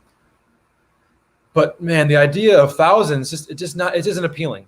Like, that doesn't motivate me to wake up 15 minutes earlier, to stay 15 minutes later, to, read on the weekends, to advance my knowledge and whatnot. The quality of those experiences, and we have a big collection, and it'll probably continue to grow. But, if we want to get, a pair of, Crotalus lepidus clawberi, banded rock rattlesnakes, get 2, not 200, Like what does 200 really do for you? Like, you're not going to study those 200 animals the same way you're going to study the 2. Like, we got those black-tailed rattlesnakes, Crotalus molossus, last week, and they're just so fucking fascinating. They're all over the place. They're young. They're completely elevated off the ground sometimes. We have them in cages. They're not in racks. And rattlesnakes, they do well in racks. So I'm not necessarily downing anybody who does that. But for me, though, I find myself getting less done because I'm just staring at them. And that should be what it's about, right? You should want to just stare at your animals and observe their behavior. It's like, There's different parts of the day when the basking is on.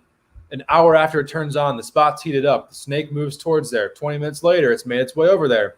It's sitting there until about an hour after it's off, and then it goes back into its hide. Like, seeing these natural patterns of movement in this captive setting is just fascinating to me. That's just where I am right now. That's where the peace of mind comes from. If you see your animal acting like an animal and doing normal shit, then it's comfortable. Yeah. You won't listen to somebody saying, well, how dare you keep a snake? Because, listen, so many people argue, like, why you keep ball pythons in racks. But we all know ball pythons, if they could talk, they'd be like, look, keep me in a fucking rack. Whatever you do, keep me in a rack. That's what I want to do. Because we all know they love being in there.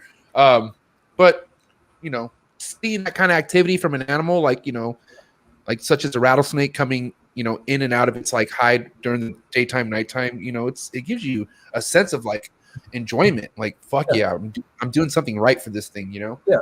Or like with the monitors, like our Mertens water monitor enclosure, it's pretty big. It has a water feature. It has like a skylight, basking. Super sick. I've seen it. And then, different layers, like just seeing what the hell that thing is doing, because it has the option. Like, is it in the water? Is it basking? Is it moving around? Is it digging? Like, this animal, and comparing a monitor to a snake is not really fair, because monitors, they're it's fine. We're not talking about snakes anyway, so let's just stick to the monitor. Like, monitors, they have legs, they move faster, they can hear, they understand, they can learn their name, they can recognize people, they can become accustomed to people, they get really used to a routine, they get confident with food. Like, there's a lot about a monitor that is just so interesting, to where, we have like 20 something monitors, I think, maybe closer to 30. It's a lot. That's a lot of, like, that is as much work as the 200 something snakes. Like, not more. A monitor is like 20 snakes. Yeah. Or more. And they should be treated as such. Yeah. And like when we've talked about your lace monitor project, like, you're not looking at fucking 4.10 laces. You want a pair or trio at best. Trio at best. That's it. Yeah. More. And if you from a business perspective do the math on what a trio of lace monitors that you're paying a lot of attention to, like, and doing it right, what that can make. You can make a lot of money doing it right with 3 animals. It's a business. Should money be first? No, but like you can't not consider the money. Everyone does it. I do it. I bet you do it. Everyone does it. Everyone considers the money side because you want your energy to go towards something productive. I just, early on, one thing I kind of noticed was there's not, in general, reptile people don't always have the best business sense. That's why, I wanted to go to business school. Like I wanted to learn from business people, business, and then apply it to this animal thing. Yeah. Because there are some people that do it, and the people that do are successful. And then there's people who you see, especially in ball pythons, get in with money, have no fucking clue how to manage it, and 2 years later they're gone. Oh, where were they? They were the new big thing for a while, right? It's like, no, they just wasted $200,000. That's what they did. In and out. They got it. Yep. Yeah. Yep. With the fucking what's that, like animal style or whatever the fuck? Isn't that what they call it out there? With the fries? Hey, I'm gonna put you on mute. This is Cox Cable. They better not say my internet's about to go out. Keep talking. What the hell? The fuck was I talking about? But monitors. Fuck. I done lost my train of thought. Thanks, MJ. I'll get it. Oh, yes. Okay. We're back. The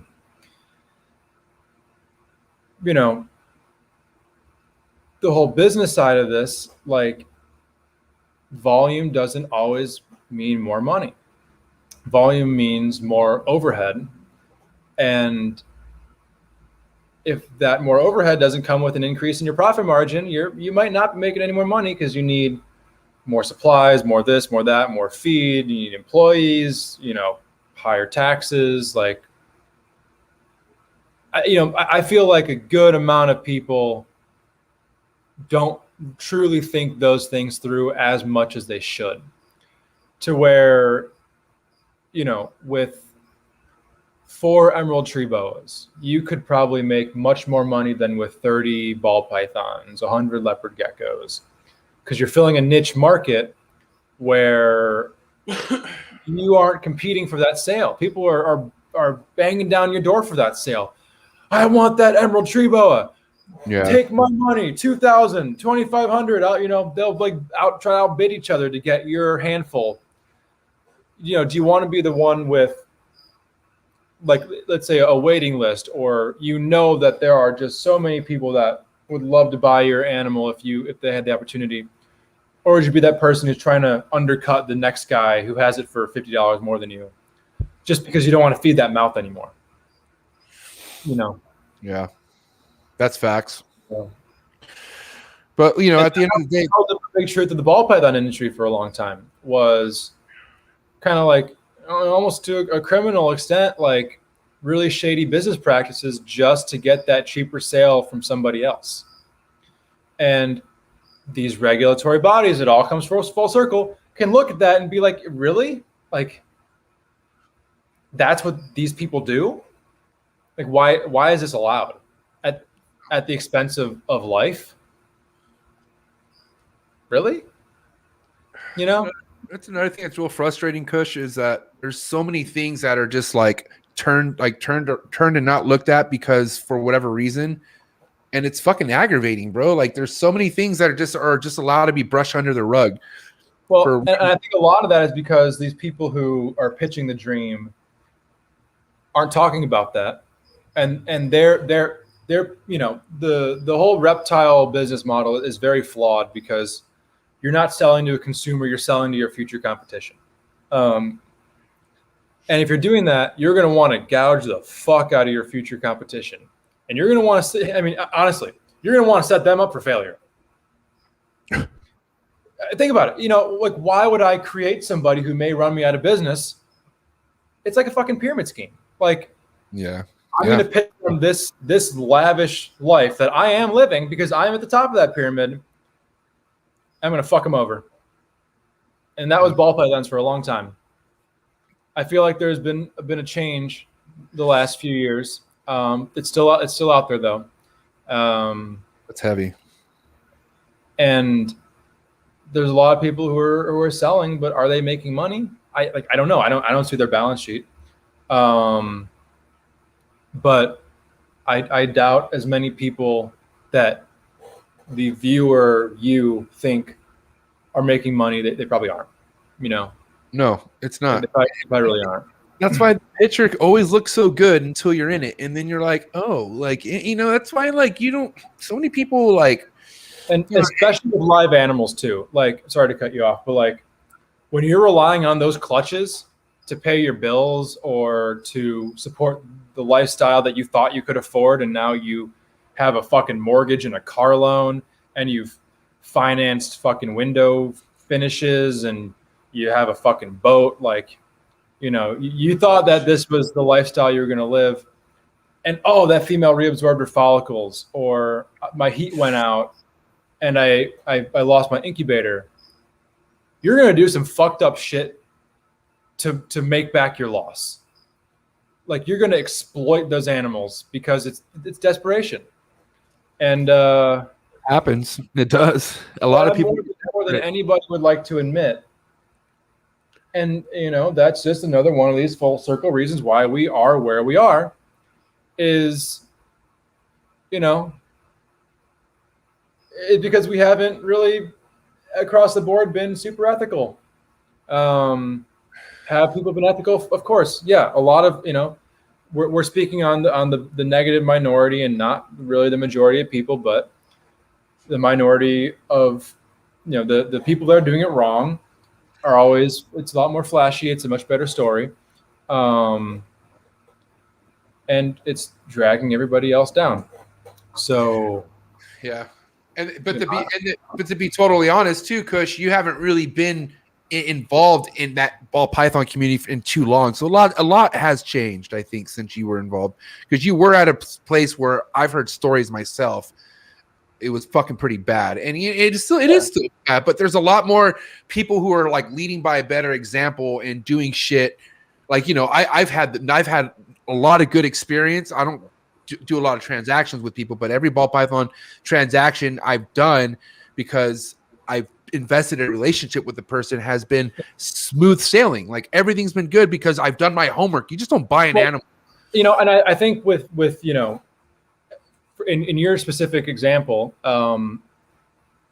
you've done something that almost every ball python person hasn't done. You've created a platform that people want to follow with the podcast that sets you aside from every other ball python breeder who doesn't have a podcast, and this community of people who will tune in every single week because they want to hear their ball python talk, and they won't get that from anywhere else. It's existed a couple times before, and some of these podcasts have been run by really great people, some by not so great people, and we're at the point where there's more podcasts now than there have been before, but like there's still this vacuum of audio reptile content. And you filled that niche for ball pythons pretty damn well. So people are going to buy from you because they have this familiarity and they, this reputation that you've built by putting yourself out there so consistently that, 123 Exotics isn't going to have, because they just have an Instagram and a logo and a t-shirt and a sticker that everyone else has, Right. So, yep. Well, so I complimented you, bitch. Huh? What'd you say? It's a high compliment. Who'd you compliment? I'm confused. No. You, motherfucker. I'm so confused. What just happened? The whole thing was literally me just complimenting your business model. My business model? I thought you were talking in generalities. No, I was talking to you. Hell yeah. You listen to him. A little spacey right now. You have to excuse me. But all I know is that you're spitting mad facts right now. That's all I know. Facts to where even Des just popped up. Hi, Des. You're missed, highly missed, but she's in the building. But Steven, let's vert back to the monitors real quick. And yeah. Right. I want to talk. Yeah. I want to talk about my situation that I'm in. So, obviously, for what most of you know, I've been keeping I've been keeping a lace monitor for over a month now, raising up the male, doing great. But now I'm adding a female. And this is a female that he was actually with for, I don't know if they were hanging out in the same enclosure, but regardless I'm reintroducing her. And, this is happening tomorrow. So I know you have a lot of experience introducing, females to males that you've had already and whatnot. So I just want to hear a little feedback from you and what you recommend I can do and whatnot. I mean, it's one of those things you could probably really overthink it. I would say be ready for it not to work, and then have to, have to kind of compensate from there. But they're small, so it's the size where if something does go wrong, like, they're not adult lace monitors fucking each other up, easier for you to stop. And then throw them together, keep an eye on them. If the first time they see each other doesn't end in disaster, you're probably pretty good. But, I would feel like most of the tragic shit that happens introducing animals, and particularly monitors, they don't wait. They're not like, am I going to fuck you up? Let me wait half an hour and then fuck you up. Like, they're like, boom, they're on it. So, I mean, give it a shot. Throw her in there. See what they do. If it doesn't work, take her out. So just be on top of it. So another thing, what you're saying is however it's going to go down, you're going to know pretty quick. Like, you're going to know in the initial introduction is what you're saying. Yeah, we also want to keep an eye on it too. There have been people who've had their monitors get into some shit months after the fact. That often happens with adults. With the juveniles, one can become really overpowering over the other. Like, I'm looking here, our little black tree monitors that are like yearlings now. They were together from the start. And the male, he was just overpowering from the start. And can you give me an example by overpowering? Like, what do you mean by overpowering? Yeah, like, hogging the basking spot or eating more of the crickets, chasing away the female. And actually, at like 6-7 months old, he was attempting to breed her. Wow. Which is like, okay, yeah, no, not going to happen. So we separated them. Yeah. And right now, like, he's like twice her size. So they would not do well together right now. That was an example of, we had these animals together, and we realized after a few months, like, it's not working. We need to separate these out. So we got the female. We got the male his own enclosure, took him out, put him in the new enclosure. And Andrew right there. It's all about compatibility. And you're gonna figure that out in the short term, and then also in the long term. Sounds kind of stupid, but you're going to see disaster from the front, and then if it changes, you just got to be on top of your animals. We have pairs here where, like, they're incredibly compatible. Like, the younger ones, right? Or are you talking about the adults? Adults, like our green tree monitors, or they're like an old married couple. Like, they're together 24/7. She's laid eggs with him in the enclosure. How big of a difference is the green trees versus, like, let's just say the lace? Like, that's like what the lace have been getting along just fine. Okay. But and it's I wouldn't say it's a species thing. It's an individual to individual thing.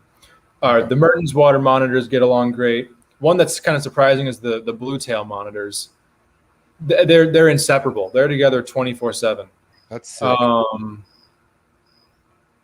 Yeah, it really is. Which, like, when we had Mike Lehman on the show, he was telling, like, they'll rip each other to fucking shreds. And I'm like, well, shit. Ours don't, but, like, I hope they don't. That'd be bad. Where, like, for instance, our blue tree monitors and our Biak tree, blue tree and Biak tree monitors, they get along well. They're just, the males are a little bit overpowering to where I feel like we are in like, the next month or two probably should remove the males for a little bit, try to beef the females up. It's the same deal. They'll eat more crickets. They'll hog the basking spot. They'll drink more water, this or that. So, it's just being able to observe your animals, have the time to. Which if you don't have the time for a monitor, I have the time for monitor. MJ, you have the time for monitors. My time is for the monitor. That's why I'm like, man, like, but exactly. also at the end of the day, like that doesn't mean like I'm gonna go get fucking another. I'm gonna get a trio that I could get right now, and like I'm not trying to add anything more to my plate. Yeah. Like, I'm so just happy with the trust I'm getting with the one monitor because it takes a lot of work, bro. Like it does. I don't socialize any of them. I don't have the fucking time. Like I broke the trust once. By accident. So check this out. And this is in the beginning, obviously. No, not too much beginning, but I was like always sketched, like, dude, where's this guy? I can't find him. And you and Andrew are like, just leave him alone. He's in there. Just leave it alone. Well, it was one morning where I was chilling. I wasn't doing anything, and I was spraying, and I just always thought he was in his little corner, his little spot. But this time he was inside the hide box. And I had no idea. So I'm just like spraying it down, and I sprayed the hide box, and he was in there. And he like looked at me like, you motherfucker. Like it was like something where he hopped up and like we just locked eyes. And he was like, and I was like, dude, anything I do, he's going to freak out. And like, as soon as I like shut that lid, he got out of the hole. Like he darted, bro. And he was like, obviously like not in the mood, and I was like, damn, and it took me like 3 days to get this fool to come back. And like, it just wasn't easy. I just knew like, bro, there's threads. Like Kevin McCurley said it the best. And, he's the, his videos were the videos I watched when I had a Nile monitor who was just fucking psychotic, like super mean, but he showed me like good practices to build good threads. And then he said, even when you build good threads, those could get broken. Like one bad experience could just, all that practice just go to shit and you have to start all over. Yeah. And I can't imagine doing that with like 6-7 monitors, bro. It's just a lot. It's a lot. It's like a full-time job, It is. And it should, but because it should be a full-time job. You know what I mean? Yeah, like Bruce at the Reptarium, he spends a lot of his time working with these animals on their behavior. Like, it's like a good portion of his job description, which is very worth it for them because they want to have these animals able to interact with the public, and their business model is greatly determined by that. But like there's a reason why he spends so much time doing it, is because that repetition is so important, and there's a reason why I don't do it because I know I won't be able to get that repetition in, and it's not like it negatively affects the lives of these animals to not have an interaction with the keeper.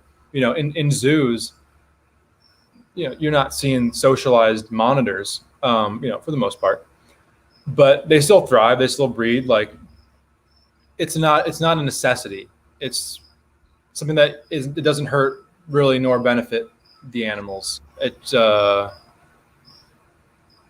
like a keeper preference thing. And if that's what you want to do, great. The animals will thrive in it. And if you don't, great. The animals will also thrive. Yeah. So you're hard, dude. The fucking monitors are like tanks, bro. They're pretty hardy animals. Like, I mean, obviously you could put them in a position where they won't be so hardy, but like, they could put up with a lot of different types of conditions. Yeah, they can, but can they and should they? Should definitely try to keep those monitors as ideally as you can. But they're incredible to work with, and kind of the philosophy behind monitor keeping is one that I feel like should be highlighted more of. Corey, 6 animals, get really dialed in with your handful. Like, John from Sim Container, he doesn't have like hundreds of monitors. He has his Ackies, the laces, the Spencers, and maybe 1 or 2 other projects that I'm not thinking of. Probably some more Odatria, but like, he's one of the best minds, the foremost authorities on monitors. He doesn't have hundreds of monitors, and it's for a reason. If he wanted to, I bet he would. Yeah. And he's extremely successful with the group that he has because he knows what the hell he's doing, and he's figured out his system, and it fucking works. And he enjoys it. Oh, fuck yeah. I think there's a lot more enjoyment to be had with a smaller, more specialized collection where you're optimizing enclosures and all that than than one of volume and pack them into a space and work. And once the work is done, start it all over again, you know? Yeah. Well, I mean, that's the one thing that instilled in my mind, right? Because like I said, the lace monitor isn't my first monitor per se. I would say this is my first passionate project because like Kush was saying earlier in his example stories that fucking my first monitor was purchased, Nile monitor was purchased at a pet shop for $50.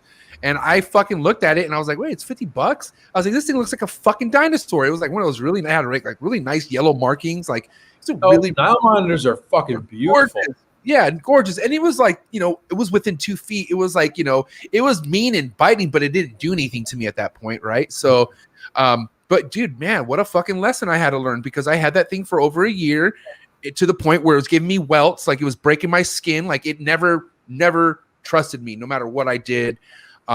But it also was like, dude, hello, like you need to realize that this is something that you just don't jump into. You just don't jump and monitor. You should respect it. This is kind of a perfect segue into, someone in the comments asked earlier, it's like, okay, I'm saying all these things. What are some things we can actually do? Example right there, you were a new keeper at the time and you see this $50 lizard at the pet store and you're like, cool. And you didn't know what you were getting yourself into. No, I wanted it. I wanted it. You wanted it, yeah. One way that we could self-regulate would be, and it's not going to sound great up front, but it probably is worth it. I think the way that Florida does their permitting for owning venomous snakes is pretty freaking good. Where you need to have X number of hours at an accredited facility or a facility that holds the permit.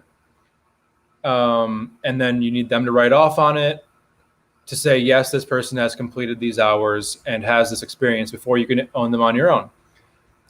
I would damn near say there should be a system like that nationwide for all venomous reptiles, rear fang, front fang, or dangerous rear fang, front fang, heloderma.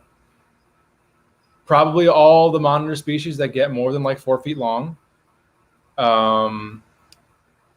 Constrictor snakes that get over probably 10 feet long. So, retics, berms, anacondas, rock pythons, scrub pythons, popwin pythons, olive pythons, any large lizard species, a green iguana. Yeah.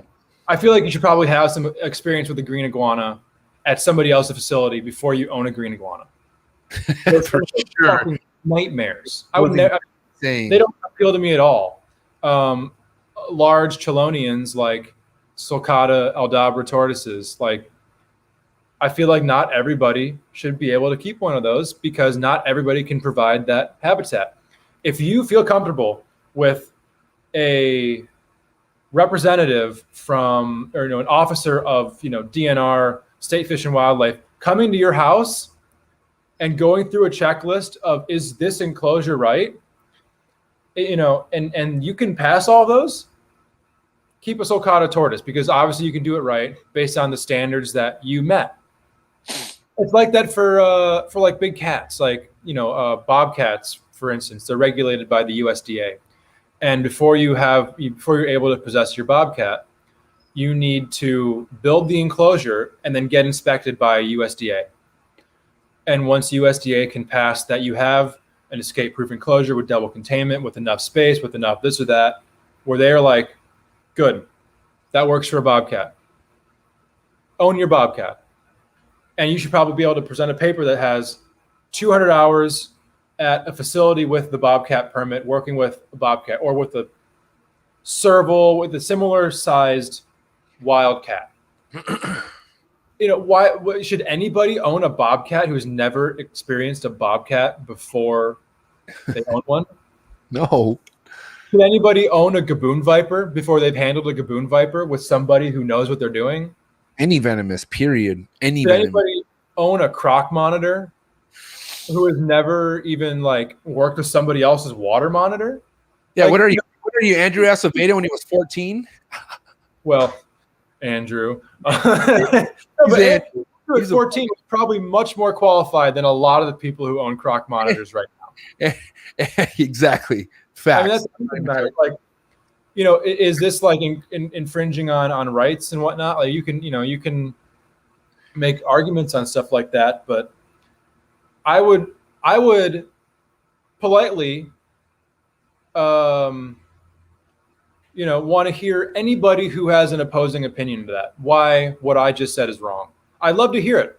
I'd love to hear it from a perspective of keeper and animal safety, how there shouldn't be a national permitting system that an easy system too, not like there's a permit system there, but you're not going to get your permit. Like one that is very achievable. Do you think that 1,000 hours of work under your belt is something necessary? Like that whole 1,000 hours? Or you think that's a little extreme? The number of hours is probably subjective, but I am able to be competent with the animals I am now because I worked at the Wildlife Discovery Center for 5 years. I was 13 years old handling olive pythons, getting, early experience with crocodilians, water monitors, black throat monitors, not handling venomous snakes at the time, but for 5 years witnessing handling of venomous snakes, seeing what they're doing, how they're moving the hooks, how they're never crossing them, the protocols involved. Like I saw that. So now I know what that is. If somebody didn't see that, they have no concept. You can watch it on YouTube all day until you're talking to that person who's handling that snake and understanding their thought process behind how am I maintaining my safety and the animal's safety while I'm hooking a 5-foot timber rattlesnake. You should not own that timber rattlesnake. Sorry. You can get to, if you really care enough about those animals to where you're going to do that, you're probably a person who should own the animal. Jam. Kush just done shout out the power. He went over 100 a long time ago. I'm just over here. This is the first podcast where you guys hear me talk this less. Pretty wild. I like it. I'm just chilling. It's like I'm you guys right now, just enjoying it. We're back. Let Kush do his thing. We're back. Okay. Well, I'm going to say all this, and it's like, should you need a permit to keep a ball python, to keep a corn snake, to keep even like an Ackie monitor? No, no. Those are should you strive to keep those well, to do right by the animals? Absolutely, but I feel like stuff like that should not be regulated. But large animals will take up a good amount of space that are potentially dangerous and difficult to maintain. Should not be obtained by somebody who's never experienced that animal before. Right. And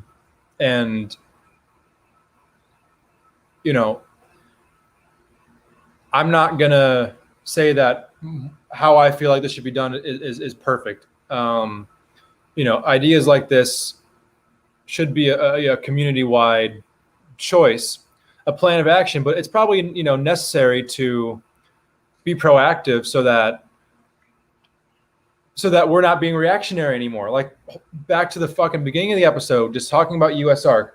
USARK has been existing as a reactionary organization because there's not enough effort in that arena. Everyone's relying on USARK. Everyone's like, oh, Phil Goss will take care of it. Well, he probably will. Phil Goss is a beast. He probably will take care of it. But why should the entire fate of this industry be just resting on the shoulders of one person? Why? I mean, when there's millions of people keeping reptiles. Yeah, that's a lot. That isn't. I don't know the exact figure. There's a lot, though. I mean, there's a lot more than one.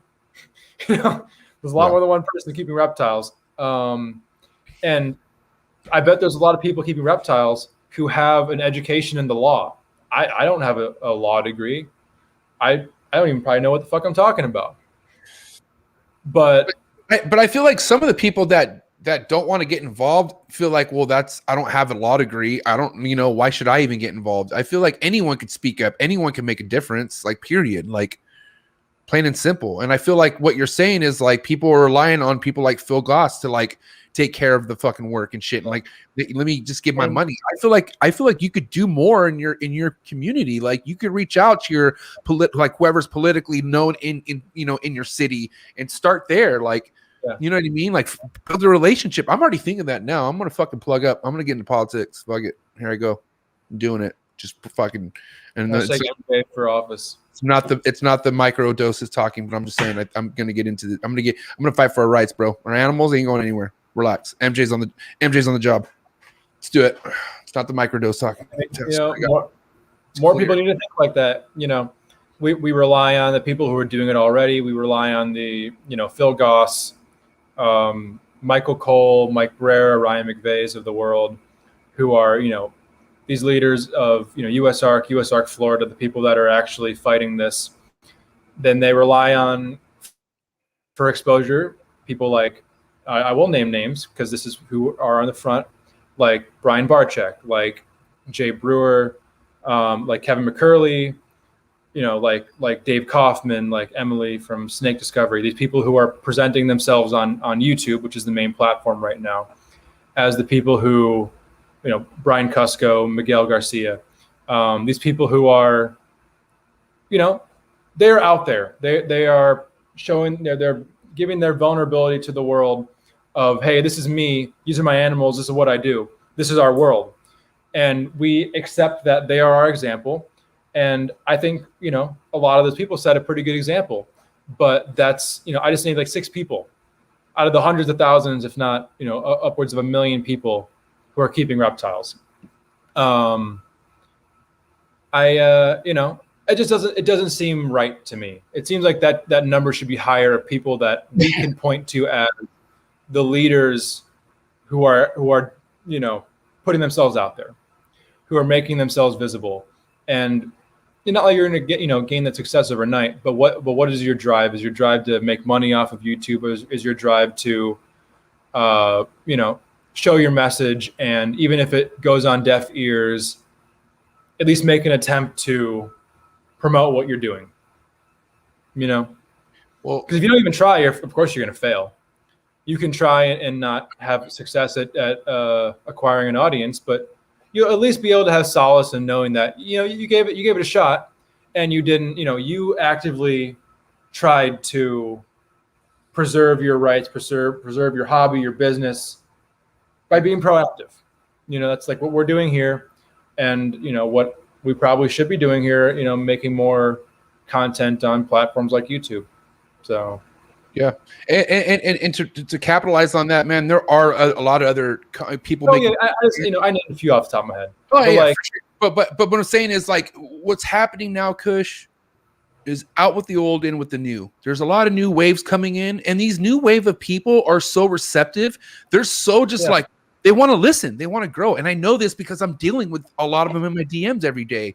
And they're so passionate. And they're not fucking like, I could tell you back in 2017, when I first got in this, there was a lot of like bickering back and forth. Well, like not wanting to hear information that's passed down from somebody where it's working, like to where it's just like whatever works, they're recepting it.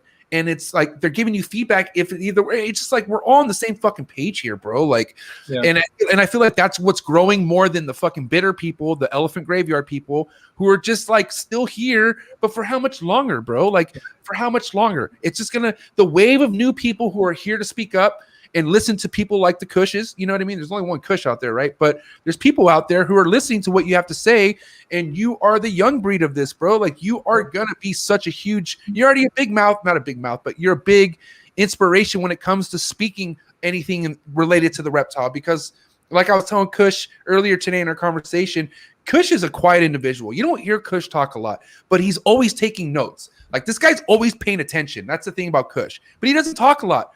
But now I told him he's in a position where he's been running a fucking successful reptile business and a highly successful rodent business.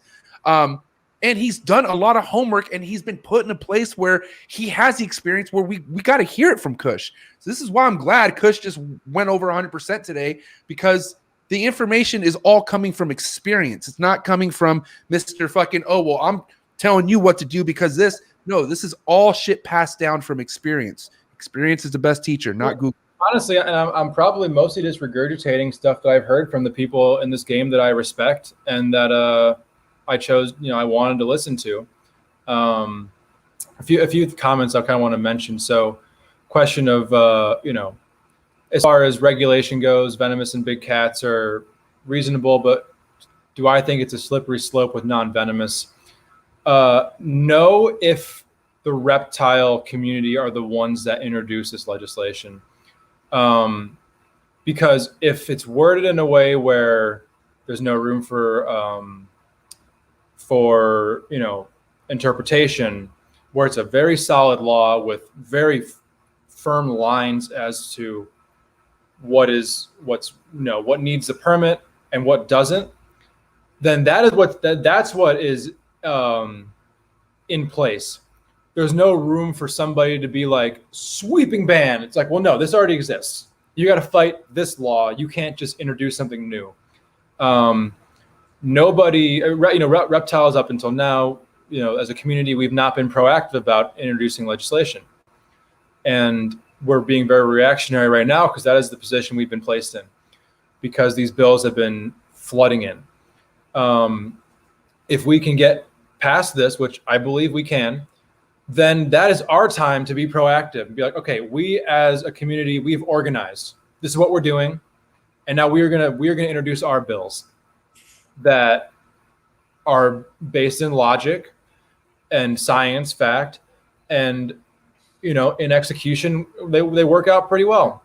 They're very reasonable, but at the same time strict, while being easy to obtain, or not easy to obtain, but open for new people. Like, anybody who wants to take this time, anybody who can dedicate themselves to work these hours to get these permits. Okay, well, you've earned it. You didn't just go to some sketchy flipper and be like, I want a monocle cobra, and then got a monocle cobra. Like, work at a facility that has cobras for 100 hours, whatever that benchmark is. Get that experience under your belt where you kind of know what you're doing. Yeah. Because would you rather be a new keeper of a dangerous animal with no experience or a new keeper of a dangerous animal with experience? I would probably say with experience. And then the flip side could be, well, there's no one in my area who does this. There's, good point. And I would hear anybody who says that and understand. And then this is a responsibility on both sides of the coin, because there are already people like us here, like some, public zoos, some private zoos, other private keepers who are doing this very professionally, and could be a facility that hosts these mentees, these people who are trying to achieve their hours. Like you mentioned him earlier, Cody Bartolini. That's what he does. He mentors people in venomous snakes and crocodilians, and they earn their keep by cleaning rat tubs and cleaning shit water bowls, and like it's what they do, because this is that's what's needed. You need that dedication to be able to actually properly care for these animals, keep yourself safe, and keep the animals safe. So it's not a slippery slope if we are the ones who are writing the laws. If we declare it's not a slippery slope, it is a straight line, like legal, no permit, you need hours. So that's, and I could be wrong. This is the way I see it. And from things I've heard from other people, kind of conclusions I've drawn. I am very open to being wrong. So if I'm wrong, someone please tell me I'm wrong. And then another comment asking if I'm saying that more of us should be a voice in the community. Yeah, absolutely.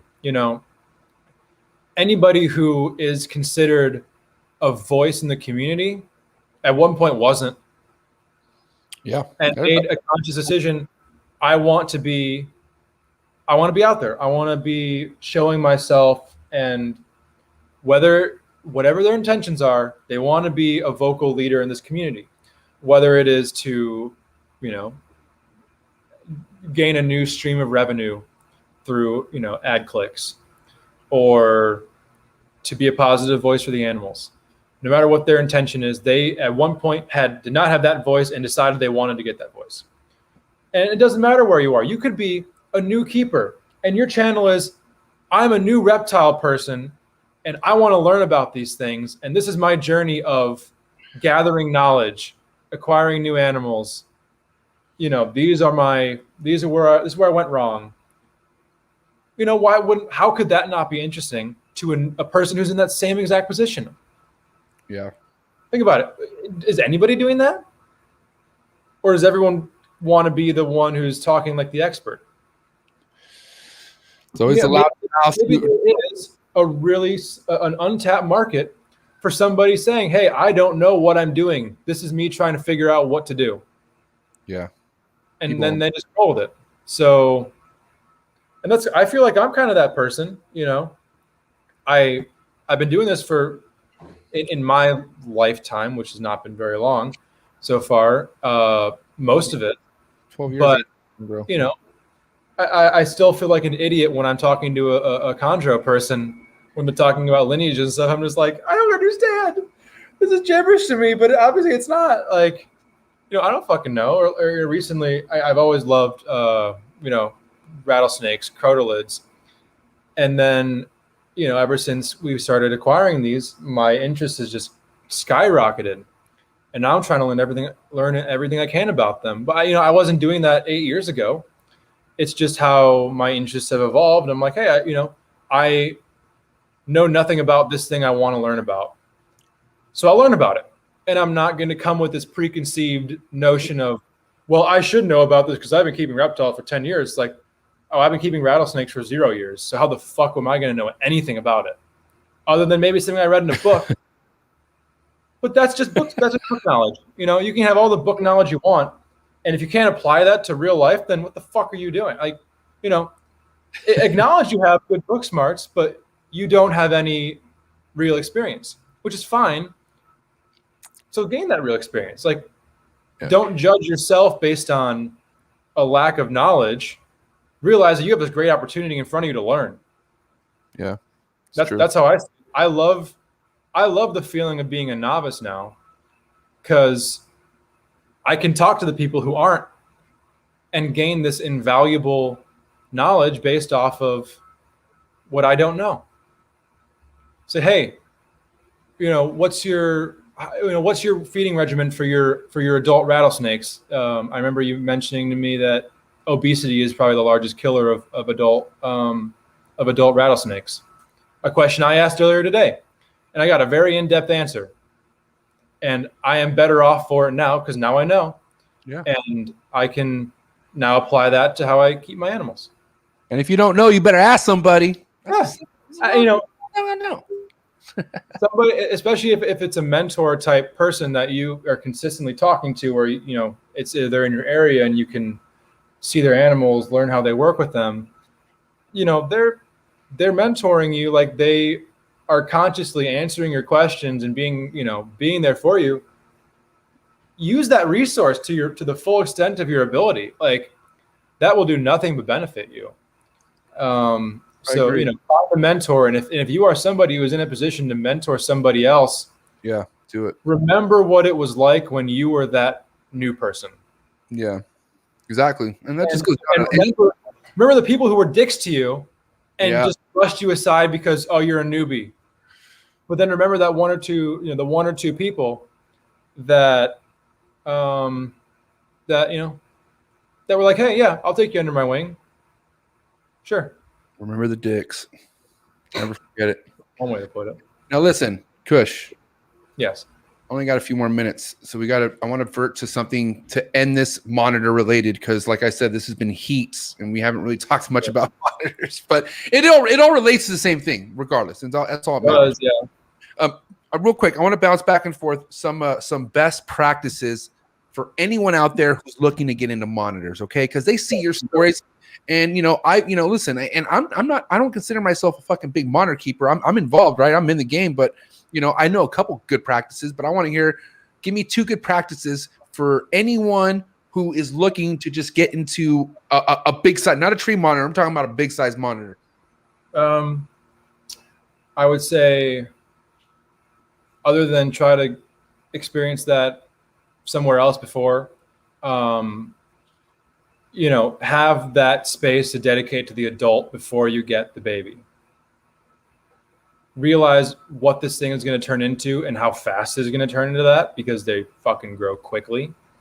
Female monitors are reproductive usually around 2 years old, sometimes younger than that. Be prepared for that big ass animal when it becomes a big ass animal.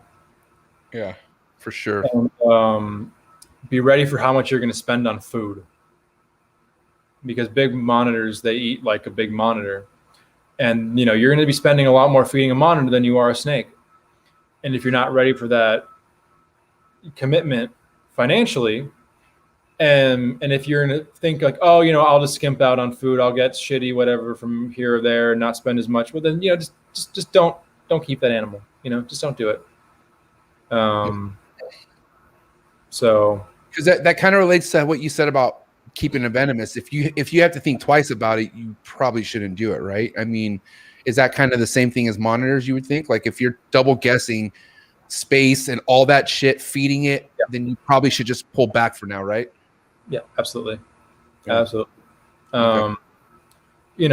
Think about a monitor, you can have a much more technical discussion about the venom composition of monitors, but a monitor lizard is an animal that can do some serious fucking damage to you. Like you can sustain a very serious injury from a monitor, especially a big monitor. Look up nasty monitor bites. Like look at Tom Crutchfield's bite from that Croc monitor. That fucking grazed him. Type in Tom Crutchfield Croc monitor bite and enjoy. Don't be eating, but just enjoy. Yeah, I mean, like that's like Kilo, our biggest Croc monitor. She's super friendly, but every time I go to reach to like scratch her chin, I know like, hey, if something could spook her, she could turn and just boom, and now I have a Crutchfield hand. Like, fucking before I could notice it. These animals are fast as shit. And be ready to dive on the floor after a monitor and accept that it'll bite you, because if that thing gets out, you got to fucking catch it. And you're going to get days in here. And if you have that daylight, if you want to have the gloves ready to pounce on it, dive on the concrete floor. Don't get exactly. Yeah, because it's going to be an escape-proof room. Yeah. Have an escape-proof room to where if that thing gets out and it's behind something, you can't get it, know that if you need to leave for a little bit, it's not going to get out of there. Yeah, it's true. Yeah, monitors should not even be allowed as pets. Yeah, that's definitely not true. Why are you listening to this if that's what you think? Like, yeah, monitors I don't know. That's might be coming from somebody with no experience with monitors. I could just be guessing, but monitors are a way of life. Just so anyone knows. Anyone who actually keeps them understands that for sure. I know Des will agree. If that's your opinion, like, yeah, you're good. But I don't know. This ain't the episode, bro. Sorry. Yeah. But anyway, it's fine. Like, have your opinion, but yeah. Maybe that's where the missing likes coming from. I'll figure that out. I mean, but and for anybody who I've seen some negativity in the comments, kind of back at what I've been saying. Don't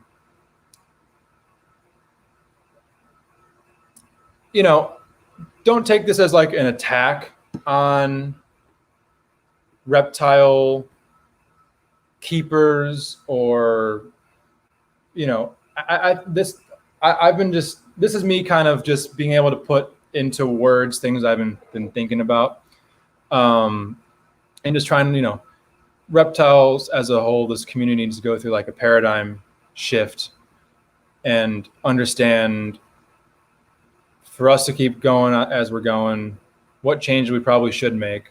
We're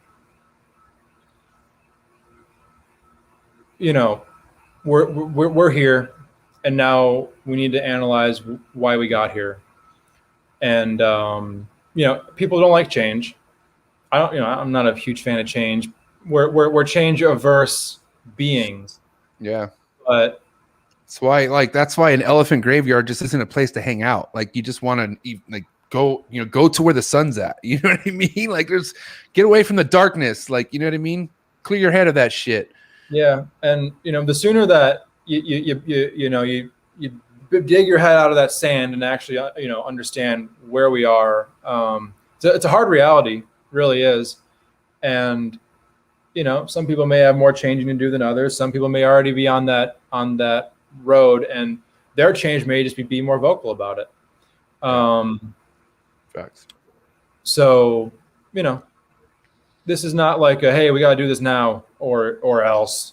It's just kind of an opinion. Like, it's my opinion, which is, it's just that it's an opinion. And I just have this platform where I can say it. So that's really all this is. If anybody agrees, cool. I'm glad I said something noteworthy enough to have agreement. And if you don't agree, then okay. Keep it moving. Yeah. Thank you for listening.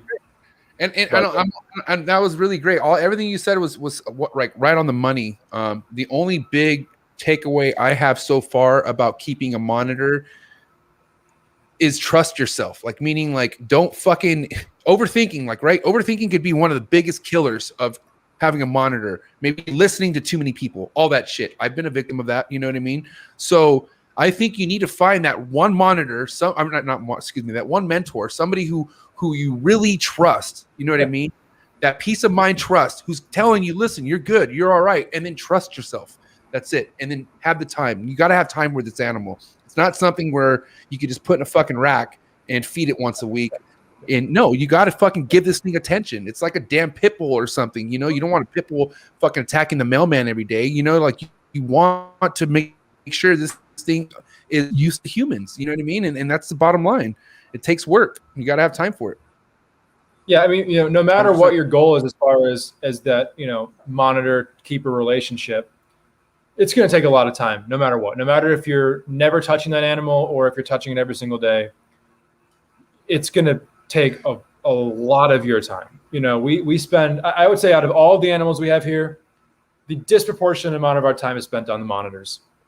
And it is one of the smaller selection, species or groups that we have.